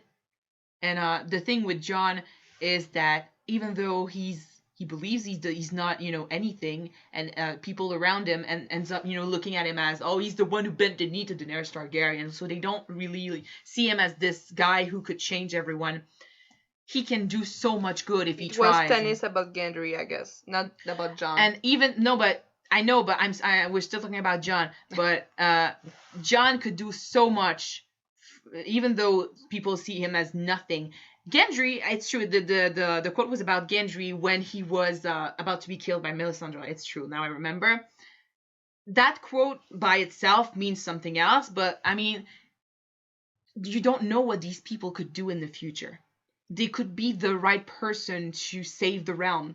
Gendry was never supposed to become a lord, but now he is Lord of Storm's End. He might do so much good. Yeah. That quote by itself, I see it more as a, if you are willing to kill an innocent person for your own gain, you lose whatever meaning you thought you were fighting for. Like, you lose everything. Your innocence, your rights, your... everything. So Stannis was trying to do this, knowing that killing Gendry meant he was, going to become the right ruler. He was going to become what he was destined to be. But if he is willing to kill an innocent person to achieve his goal, he is not the rightful ruler. Because you never should have to kill an innocent if you're destined to be this. Like, it's gonna happen no matter what you do. So don't sacrifice an innocent life, no, thinking that it's justified, which is what Dany did this episode. Like, she killed innocent lives thinking maybe it was justified, but she's not the rightful queen if that has to happen for her to be on the throne. Whatever you think of Stannis, he wouldn't do what Dany did. Stannis was a utilitarist, so he killed for the greater good. Yep. Davos is completely against that. Against what? Against that. Against? Sorry? Against killing for the greater good. Oh, yeah. Stannis, if it was needed, he was going to do it. Just like with Shireen. It destroyed him. So in the end, when Brienne, faced him, he was like, do your duty. It was what was going to happen. I mean, she's right there. He cannot fight back, and it's her right to do this. So he doesn't talk about, don't kill me, please. I deserve to be alive. It's not about that. She has the upper hand. She can kill him, and it's her duty. She's going to do it. He has always done things saying, it's my duty to do this. And if this is necessary, I'll do it. It's true, though, that I'm more a Davos kind of person when I think about these situations. Yeah. I don't think the killing of innocents is ever a necessity. Every life matters. And I mean, in war, when you're at war, you could say that sacrifices are necessary, which is why, I mean, I don't believe in that either, which is why when Tyrion is like, oh, don't burn them down. I mean, so many people are going to die. I agree with Tyrion, but what's the answer to that? I mean, war is going to create death. People are going to die one way or another. Yeah. I'm thinking this episode was the third big twist. If one innocent dying Shireen was the first twist, then instead of innocent dying will be the logical extension. It's true. It's like the next big step. So what's the third? This is heartbreaking. It's tearing my heart apart in so many ways. And to know that these characters that we love are going down that road, and that we know exactly where this is going. Like, as soon as Dany attacked, I knew she was going to die next episode, and I think that's going to happen. So I'm going to cry again next week. You can bet on that. But Tywin was another example when he justified killing people at dinner to avoid more loss in a war. You can always do like they did. Like, oh yeah, I did that because we avoided an actual war, but it's not right. And it's not, knowing that they basically kind of caused this to happen, it wasn't justified in any way. But in war, I said it last week, but in war, there is no right choice. Yeah. Jon and Davos and Tyrion, they were all saying, like, let them starve, let's not attack King's Landing. Let's wait out the storm a little bit. They're going to turn on Cersei. That way might sound like the most honorable way of doing this, but the people that starve, they're gonna die, and it's not gonna be quick. Like, it's gonna be really long. So there is no right choice. The only thing I can say is that there is no right choice, but there is a right way to go at it.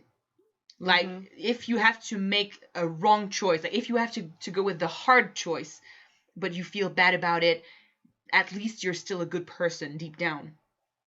Yeah. Which is why I was so scared with Dany, because I was seeing her making the wrong choices, or the harsh, the bad choice, like let's kill them, let's burn them all, because it's necessary. But she didn't feel bad about it at all.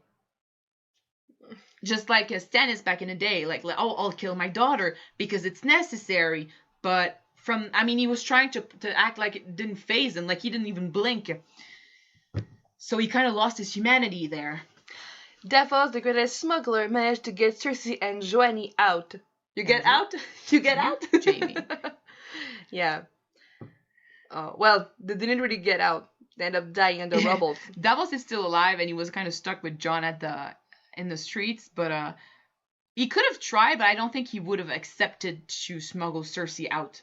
She's, as much as Dany did the wrong thing here, it's true that Cersei is also very responsible for what happened, so she wouldn't. Tywin said it was a dozen at dinner, but in reality it was Rob's family and his whole army. It was the same casualties, just unfairly delivered. Yeah, And I mean, it just meant that the Lannister army and the Freys were probably, still standing. Or, I mean, more of them were still standing than they would have if they had actually fought in a field, like in a real fight. Tyrion already asked Davos to set up the escape. That's why you had the boat. Yeah, it's true. It's true. That's what he did. Oh, yeah, very good. I thought, at the moment, I didn't really hear him, but I thought he was asking him to help Jaime escape the camp. Well, no, it just helped him to escape by the sea. Just like with Gendry. Yeah. He gave him a boat. He gave him a boat and start rowing. Row your boat. It did never happen. Nope. It was Faith that she was gonna die in there, so. Still. Yeah.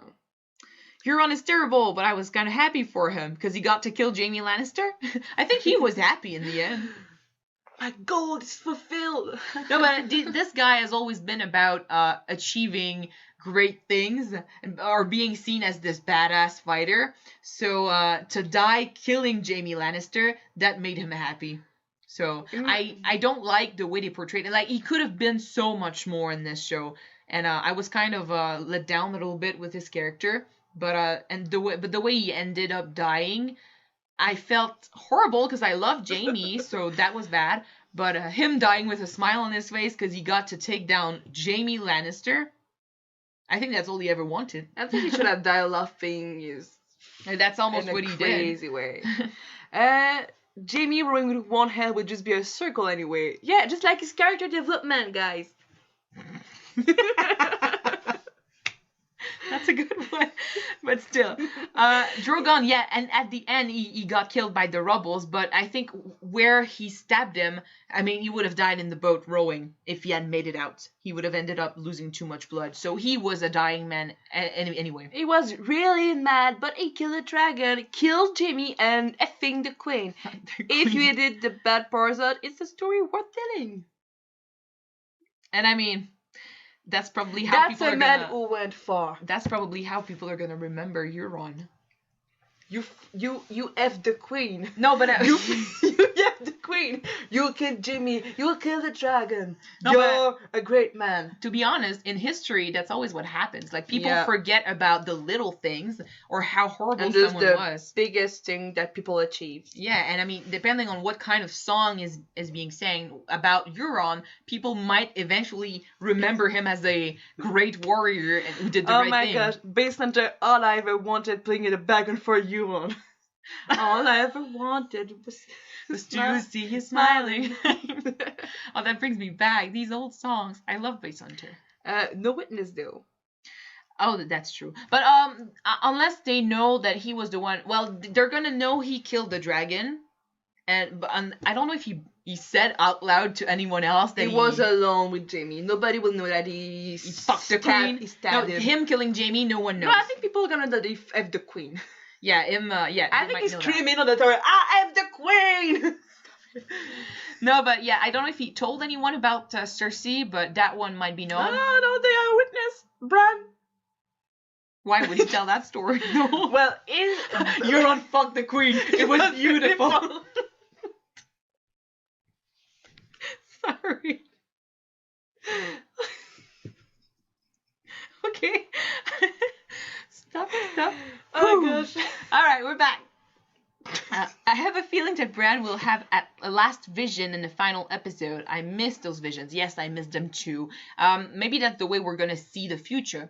Because I would love an epilogue. I don't know how it's going to end, but I would love to see We're going mad. Yeah, take off that wig. It's your daddy is coming out. Ha! But, no, yeah. No, we don't. Sorry. Okay.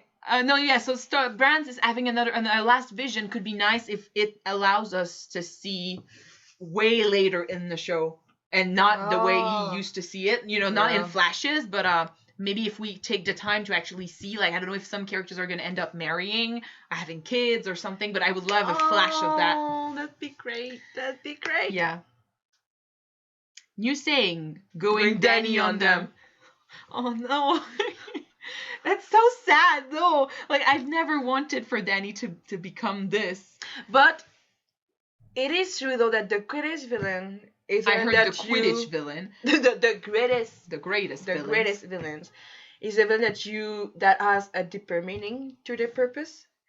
They're not plain, oh, I'm evil kind of person. So what you're saying is Game of Thrones was basically the origin story of Daenerys Targaryen, the greatest villain in the Marvel universe. Because that's what it's growing up to be. No, but like. if you can feel for your villain like sadness, you love it. You love the character. Yeah. You know that he's not. I'm just an evil character. But It's true. those characters have a deeper meaning, just like Loki and Thor. Is a great villain because you can feel for him. You understand why he's doing what he does. Just like Dany. She's a great villain. Maybe writing rush, but she's a great villain.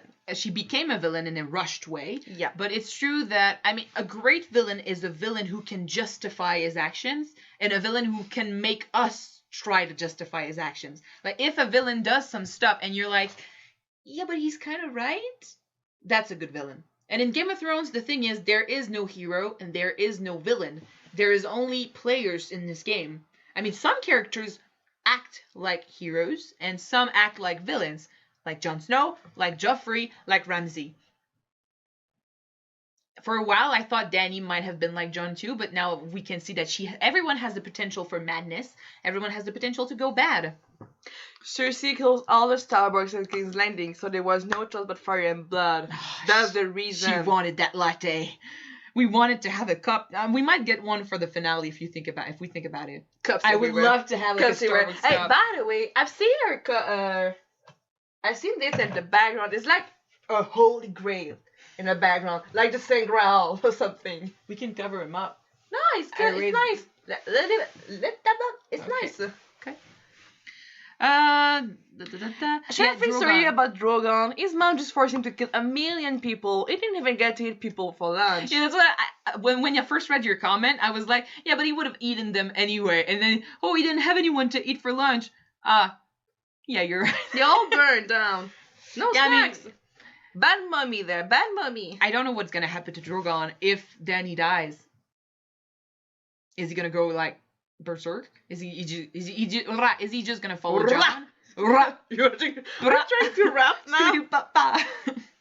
Anyway, is he just gonna, follow Jon because he's the next Targaryen? Because Drogon has always been like crazy in his own way. Like he's really, really dangerous. In King's Landing, they were called 7-pointed Starbucks, but Cersei forced their culture for destroying the set.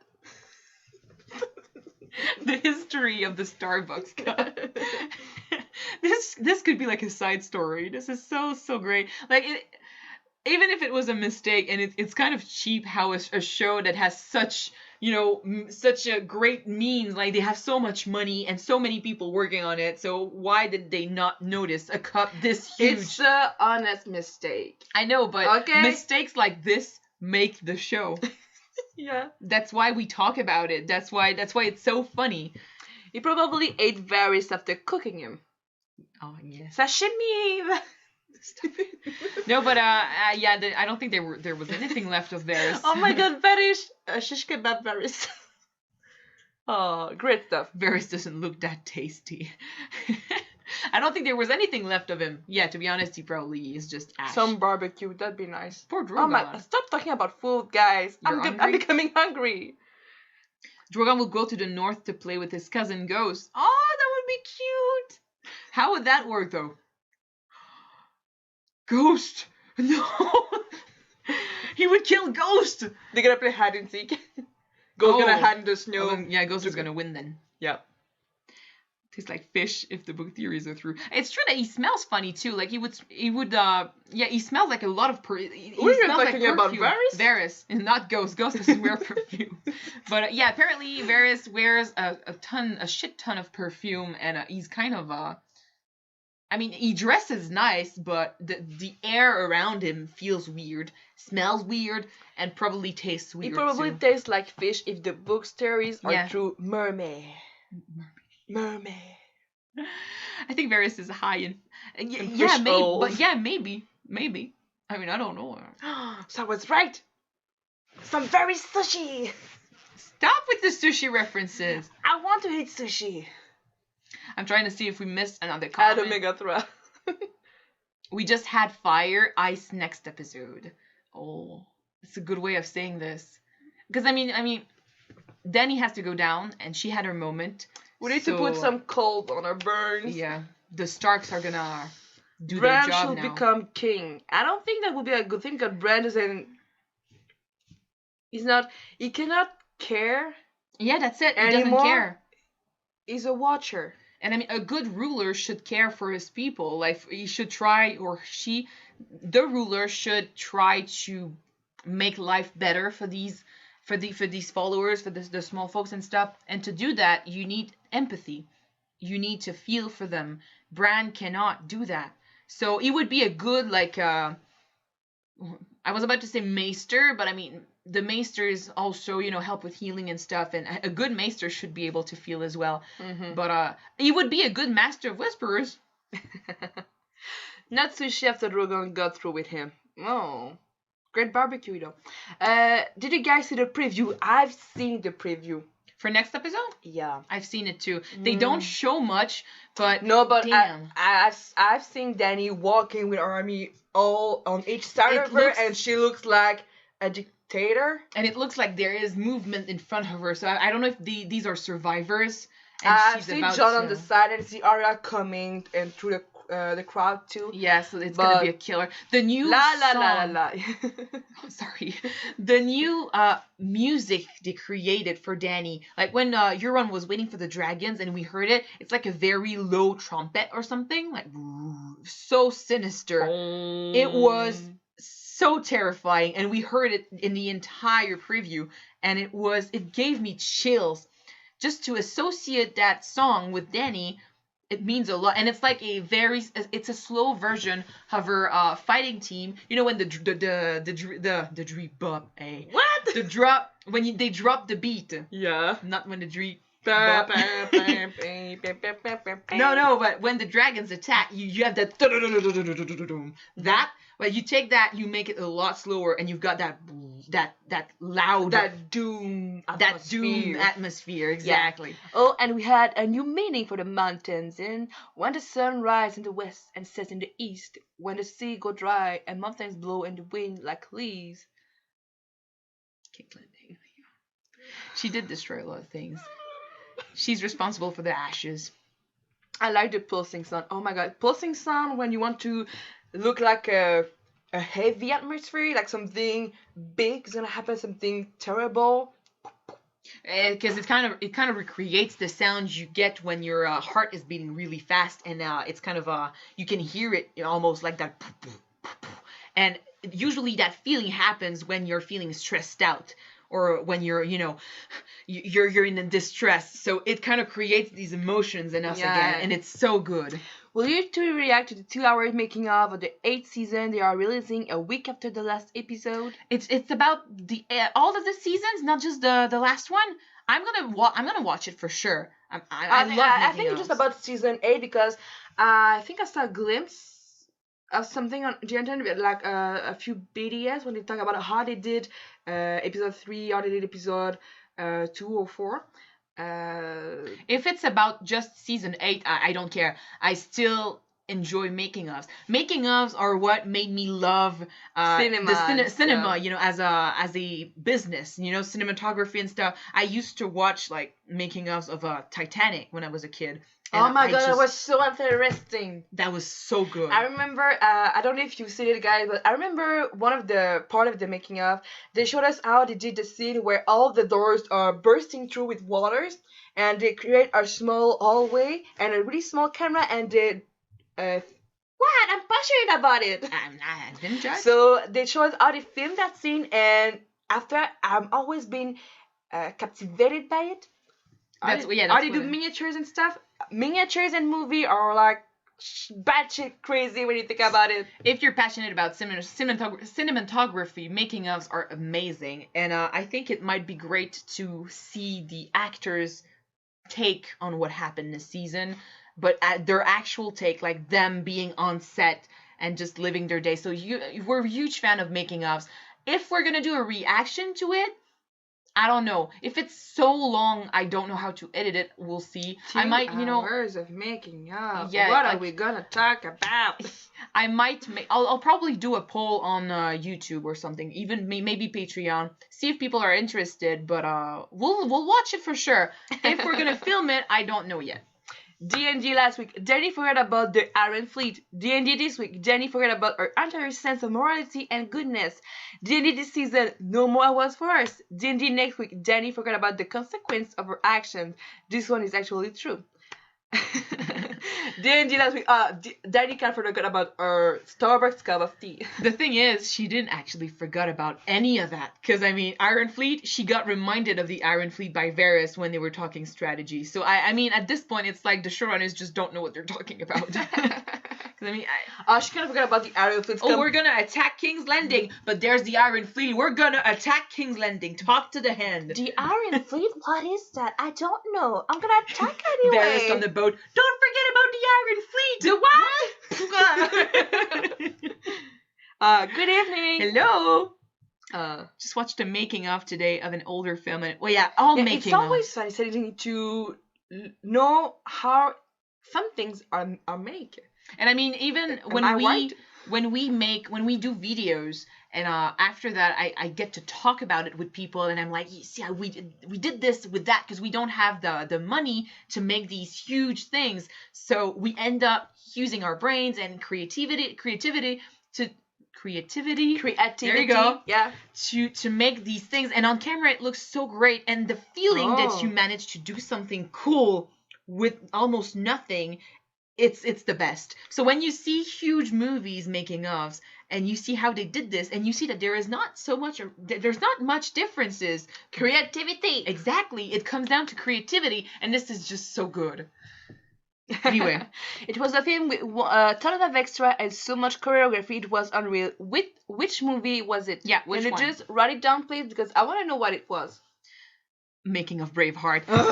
Did I watch the Making of Braveheart? I think I saw some parts of it. We watched the Making of Braveheart. Is it on my DVD though?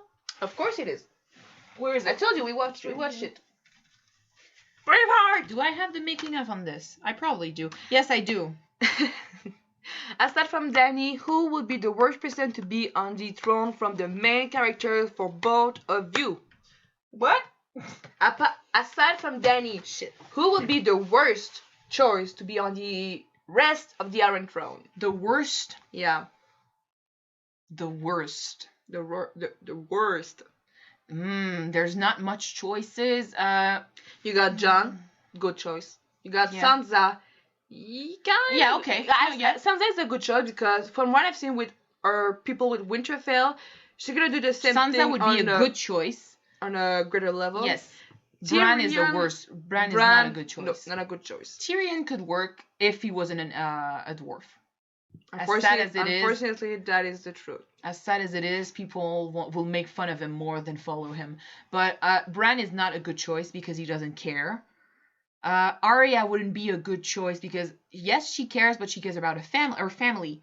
And I don't think she has the. But maybe not alone, but with some. She's not the worst. She's not the worst choice. But not the greatest one. Yeah, but Bran would be like a terrible choice as king. Gendry would be a worst. Yeah, Bran would be the worst. I agree. Yeah, Bran would be the worst. Everybody else could be good with help, but Bran. Oh, there's the movie. Bran. Oh, I don't know that. I don't think I know that one. I'm gonna look it up. Bronn takes the Iron Throne. Oh yeah, Bronn. Bronn will also be a terrible choice because he doesn't care. He cares about money and castles. Now that Game of Thrones is ending, what do you want to see in the spin-offs? I did say I wanted to see. They are making the Long Night, right? The first one. So I want to see that, and I want that to be a way for us to learn more about the Night King, what we didn't get in this series.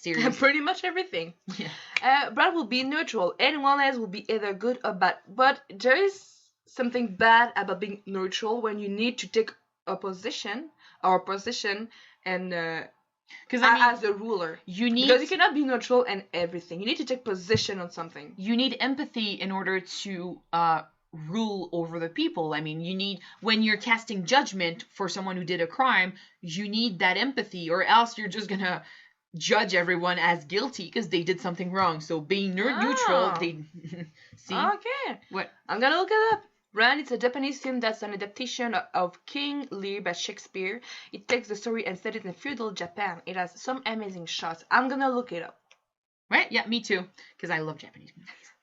Anyway, what were we talking about? Blah, blah, blah. The Yeah. worst choice again. Yeah, Bran, I don't think it's... I think you need empathy, and Bran doesn't have that. He wouldn't be a terrible ruler, but out of everyone that's left, I think he's not he's not the best. Like, I think he's the worst out of all of them.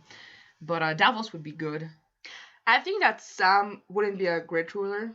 Because he cannot make the hard choice. Not be hard choice, but he cannot do well under pressure. Oh yeah, true. Sam would be bad. Gilly would be terrible as well. A true AI will have empathy. Bran would be like an AI. But he's not. He doesn't have empathy though. Yeah, he doesn't have. Unless, well, it's not technically true. We did see him when Theon died. We did see him show a little bit of emotions. Like Do you think that he might take a bit back of what he used to be? He might. Since the Night King is dead? I think he understands that his life is over and he is not Brendan Stark anymore. But deep down, Bran feels that he deserves a place in this body and he lost it. And I think deep down, these emotions still exist. So if the Three-Eyed Raven decides to seek out these emotions, he might feel them again. Like he might have them come to the surface a little bit. So I don't know what he can or cannot do, but he has the potential to show some stuff. Bran cares for the outcome, not out of sympathy. He said Jon needed to know he was the true heir because he wanted this outcome. Yeah, it's true. What if no one becomes king and every kingdom sends a person to King's Landing and they make decisions together? Democracy. Very good. A republic, guys. Yes, that's exactly what we want for... Well, I want Jon on the throne if there is someone on the throne. But the best outcome would be just will be a council. Every big house sends someone to decide the fate of the Seven Kingdoms. And you vote. It's true vote. Just like it's just like democracy, but with representatives and stuff. It's the best way to really break the wheel. So I think it's a possible ending to what's going on now because there is no throne. So I don't know if someone's gonna sit on that, but if someone does, it's just gonna go on and on and on. So not very Game of Thrones without the game. There's that too, but we are at the end of Game of Thrones, so it's not too crazy to imagine that they could stop the game because they are stopping Game of Thrones. So why not stop the game altogether? It's easier to revert back to how it was before the conquest. Then only the North has a good ending. Very true. Very true. Speaking of the conquest, that's another thing I would like to see in the spin-offs. I want to see... the Targaryens are fascinating. As much as we didn't get to see much of them, I would love to see Aegon's conquest. I would love to see what... Dorne is just cheating. Yeah, they are. They didn't attack and they didn't help. That's something that I've kind of was mad about it because they talk about Dorne has a new prince. So, and technically, they are allies to Dany's army for her to conquer King's Landing. We send you our support, but we don't actually intend to show up. You can do this on your own. I don't even know if we're going to see them. I think they're just going to step back and live their lives the way the Iron Islands want to live theirs as well. So... There are rumors that the second spin-off is called Empire of Ash, which will take place in Valyria shortly before the Doom. That would be another thing really nice to see. Old Valyria, the way like they used to live before the Doom. The actual Doom would be interesting to see as well. What happened? But the conquest happened before, so it might be good to see both of them. I don't know, but everything could be great in these spin-offs. So. I'm sure that the next episode we will see a lot of people we haven't seen for a while. Yara, for example. It's the finale. If they do not take that opportunity to bring back everyone that is still alive and give us that last goodbye, well, it's an opportunity that they are going to miss because it's a finale. It needs to be good and they need a proper goodbye to these characters. Well, we know the ending of the Shield then, the Doom. About the old Valyria. True. But even though it's like when you watch a movie about an event that already happened, like Pompeii, you know that the city is gonna burn down. But You know that. Pompeii wasn't a good movie though. No. But example, you watch a movie. Titanic. Okay, you watch a movie about Titanic. You know that the ship is gonna sink. You know already how the movie's gonna end. You can But still care what for the characters. it's good about is how things gonna end up to that ending. It's the you see the doom happening, you see it, so you're expecting it. Like just like in this show, we knew that fight was gonna happen. Just like great horror movies, guys. You know what's gonna happen, but you're chilling. You're still chilled because you can still care for these characters. And the thing is, not everyone died in the doom. Like Aegon and his sisters managed to flee before that. So survive. We're gonna survive. I don't know. I don't remember if they flee because they knew it was coming, or I don't even know if they told anyone. But still, they survived. Whoa. Uncle Benjen is a new vessel for the Night King. Oh, I don't know. We don't know what happened to his body. I mean, I think the Night King is gonna be written off by the showrunners because there is no time left. But it's a great content for fan fictions though. So writers out there, just start writing. It's been confirmed by HBO that all the possible spin-offs have been dropped for now, except for The Long Night. I thought there were like 2 or 3 maybe that they kept. But it's true. There is one that is gonna start filming soon. So at least The Long Night is gonna happen. Oh no, that means Peter James gonna be in the spin-off too. He was in Pompeii. No. No, I think he's done with Game of Thrones. He literally said like he was, even if he was asked to come back as Jon Snow, he's not. Yeah, but after like 10 years or something, you want to do something else. You want to achieve something else as an actor. To have new challenge. I feel like he is stuck in the Harry Potter syndrome, and he hates it. He hates it so much. Harry Potter syndrome. Because he's a guy who enjoys like theater, and from the way it looks now, he wants to be this actor who does only like author pieces, like the movies that are mostly about the script and less about the fantastic and the action and stuff. But he's been typecasted as this guy who does only action stuff. So but everything he does ends up being bad. So I don't know. Now he did one movie with Xavier Dolan. And by the way, they recorded in the hotel I work at. So I didn't meet him because I was in Toronto at the time, but my coworkers met Kate Harington. Oh. Anyway. There were 5 at first. One was dropped. The guy in charge was even hired by Amazon, and The Long Night will start filming in Belfast. Okay. So they were supposed to be 5 spin-offs. Yes. But not only 3 and filming right now. Yeah. There is still, I mean, Game of Thrones is a product now, and it's a product that works. So it's like no matter how bad things might be, like for Star Wars, for example, they did some pretty bad movies with Star Wars, but the franchise, like the product, still works and it still attracts buyers. So as long as that's because they got true, the fan base. Yeah. So as long as that's true with Game of Thrones, they might take these spin-offs and work with them anyway in the future. It's just working on 5 spin-offs at the same time is a bit too about much. Kit Harington, has he ever been in anything good on film apart from Game of Thrones? I think I didn't see everything he worked in. I know he did some things, like he did a TV show, a short TV show. He played in a movie I think called MI6. Isn't that the spy thing? The spy thing. I don't think I played in one where he was a soldier, where he was all shaved. He played in Pompeii. Pompeii is not a good one. No. I think Xavier Dolan the movie that I think it's coming out very soon, if it's not already out. That one might be good. At least here in Quebec, it's gonna be like good because people just love Xavier Dolan. I don't like him, but still. Psychological. That one Mommy might issues. be. That one might be good. He's mostly well recognized for the theater work he does. Apparently, he's very good in his plays. Did they gush over his Geminis when you came back, or were they put off by his porn stash? He didn't have the porn stash back then. He was still He still had the Game of Thrones. It's like a year ago maybe or something. Well, apparently he was very down to earth, and he was using our elevator, like the staff elevator, to avoid like the public eye and stuff, and go have a smoke back alley, and I mean he didn't care about having to be in the same space as us and stuff, and he didn't take any photos with anyone because I mean he was working on a movie set and it's not allowed to take photos in costume and stuff, but he's still he was respectful, and he answered to our questions, so I believe he's a nice guy. It's just I didn't get to meet him. So when I came back, and people were mostly like, "Oh, you like Game of Thrones? I met Kit Harington." So I was like, "Fuck Damn you." I only saw Kit in the Silent Hill movie, so I think it's unfair for me to criticize it. I remember when people criticized Emilia.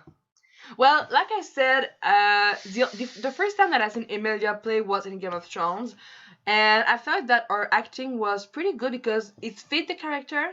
But I've seen other movies like in Terminator Genesis. You saw her in and Love movie too, right? Me Before You. Yes, that one. And I don't know, it was intended for a character to be that way extrovert or something, but her acting was kind of forced.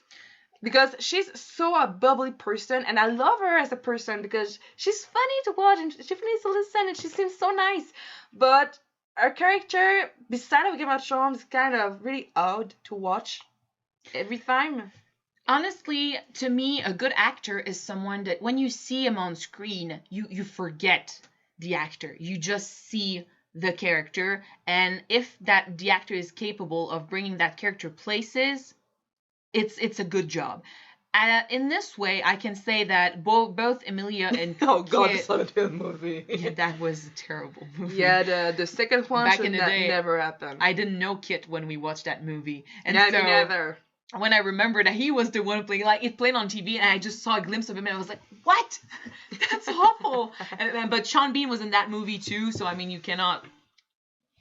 It happens. I mean, sometimes you just do bad movies. The first one was kind of good. Second Better. one should have never happened. Anyway, still, CGI, both Emilia and Kit, when they started, and the thing is, they were working alongside very good actors, professional ones that have been working in this field for so long. So you kind of tend to judge them, but it's true that you clearly see that they've gotten better. Emilia, I think she has her moments. Like, she's always been okay as Daenerys. She does a great job, but she has these moments where you just go, wow, that's good, especially in the last seasons. I feel like season 7 and season 8, she truly did a good job as Daenerys. As for Kit, it was a slow.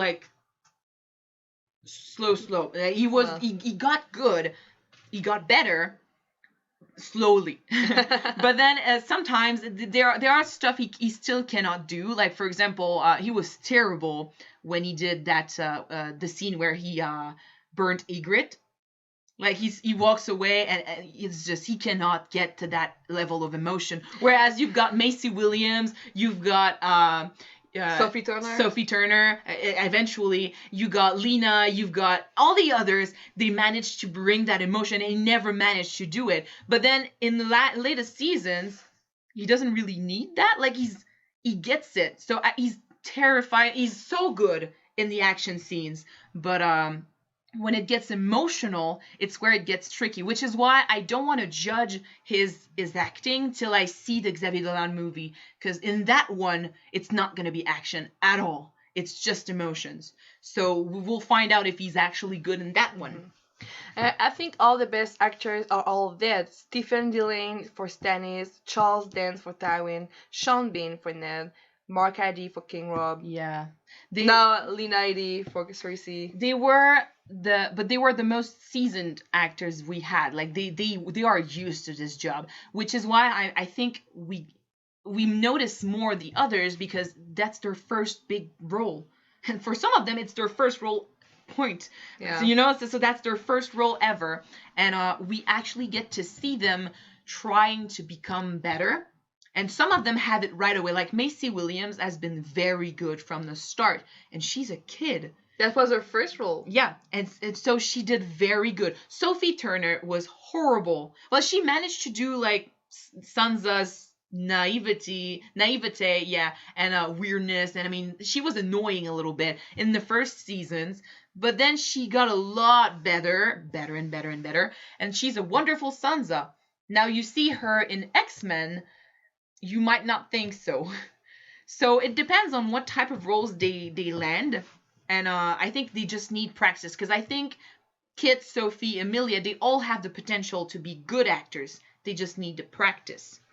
Even the minor characters like the High Septon and the Septon who saved the Hound are proper old school actors. Yes, Same with yes. Viserys and Counterpart. Very true. We've seen them, like, they've done so much stuff. You just don't notice them. Like, for wasn't it the Maester at Winterfell? What was his name again? The guy, the one who died, like, in season 2. That guy, just said that guy. I don't remember his name too.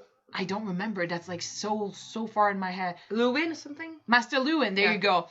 We saw him play. Yeah, thank you. We saw him play in Black Mirror. We got just like, whoa, what the shit? He's in there. We were so surprised. We forget that these guys did so many other things, and they've got the talent to show for it. So I'm not gonna say that the others are bad actors. It's just that they were put against very, very good, talented actors that have been in the business for a long time, and they just need that time to get to that level.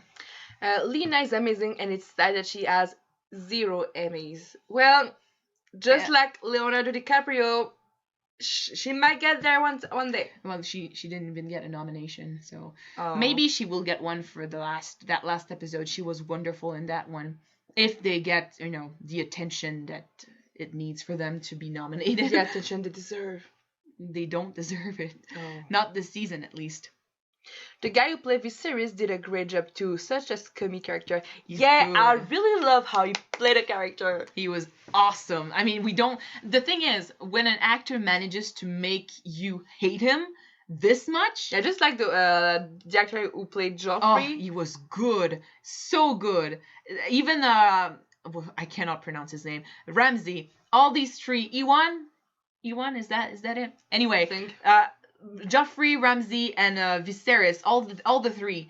They were so good because we ended up hating them so much, and I mean Lena too. When you hate a character so much that when you get to meet the actor, you kind of want to say, "I don't want your autograph. You're terrible." And that happened to Lena. Aww. People just skipped her in the line, like they go to the others for the autographs, but they skip Lena. But people sometimes are so judging.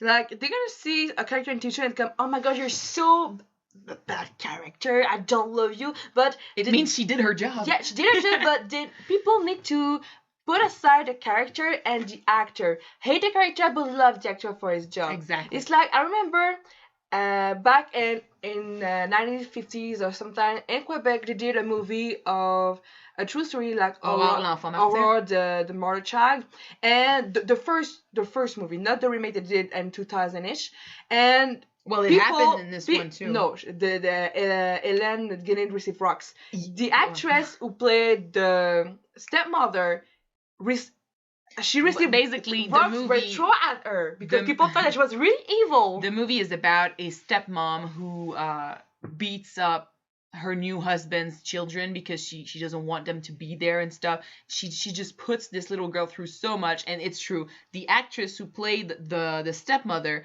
was people threw rocks at her because they thought that she was really evil. Yeah, but it happened with the one who did the remake as well. But that's the thing, when you play a character that evil who hurt children or innocent people, the one who watched the movie after that is gonna be pissed at you for no reason.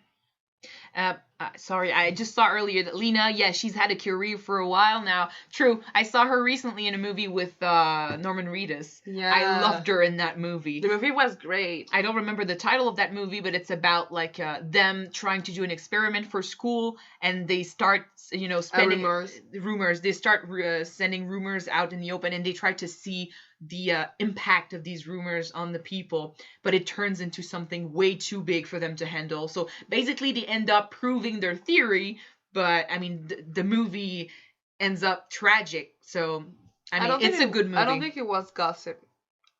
Was it about rumors, gossip? Yeah, kind of. I don't know. Was it I saw it in French, so I mean even if it was gossip, I wouldn't know because I only saw the French title. So, Anyway, oh my gosh, it's been like 2 hours and 15 minutes, guys. we're still talking, but it's 9 o'clock. We need to go record a few things, so we're gonna have to cut the conversation short. Thank you guys so freaking much for talking to us tonight. Again, we're gonna see you next week for the finale. We might make it a little longer because it's the finale. So bring your theories, and I hope you enjoyed this conversation because we sure did. We love you guys. Have a good night. You too, guys. Thanks again for discussing with us what happened in episode 5 and all that other shit.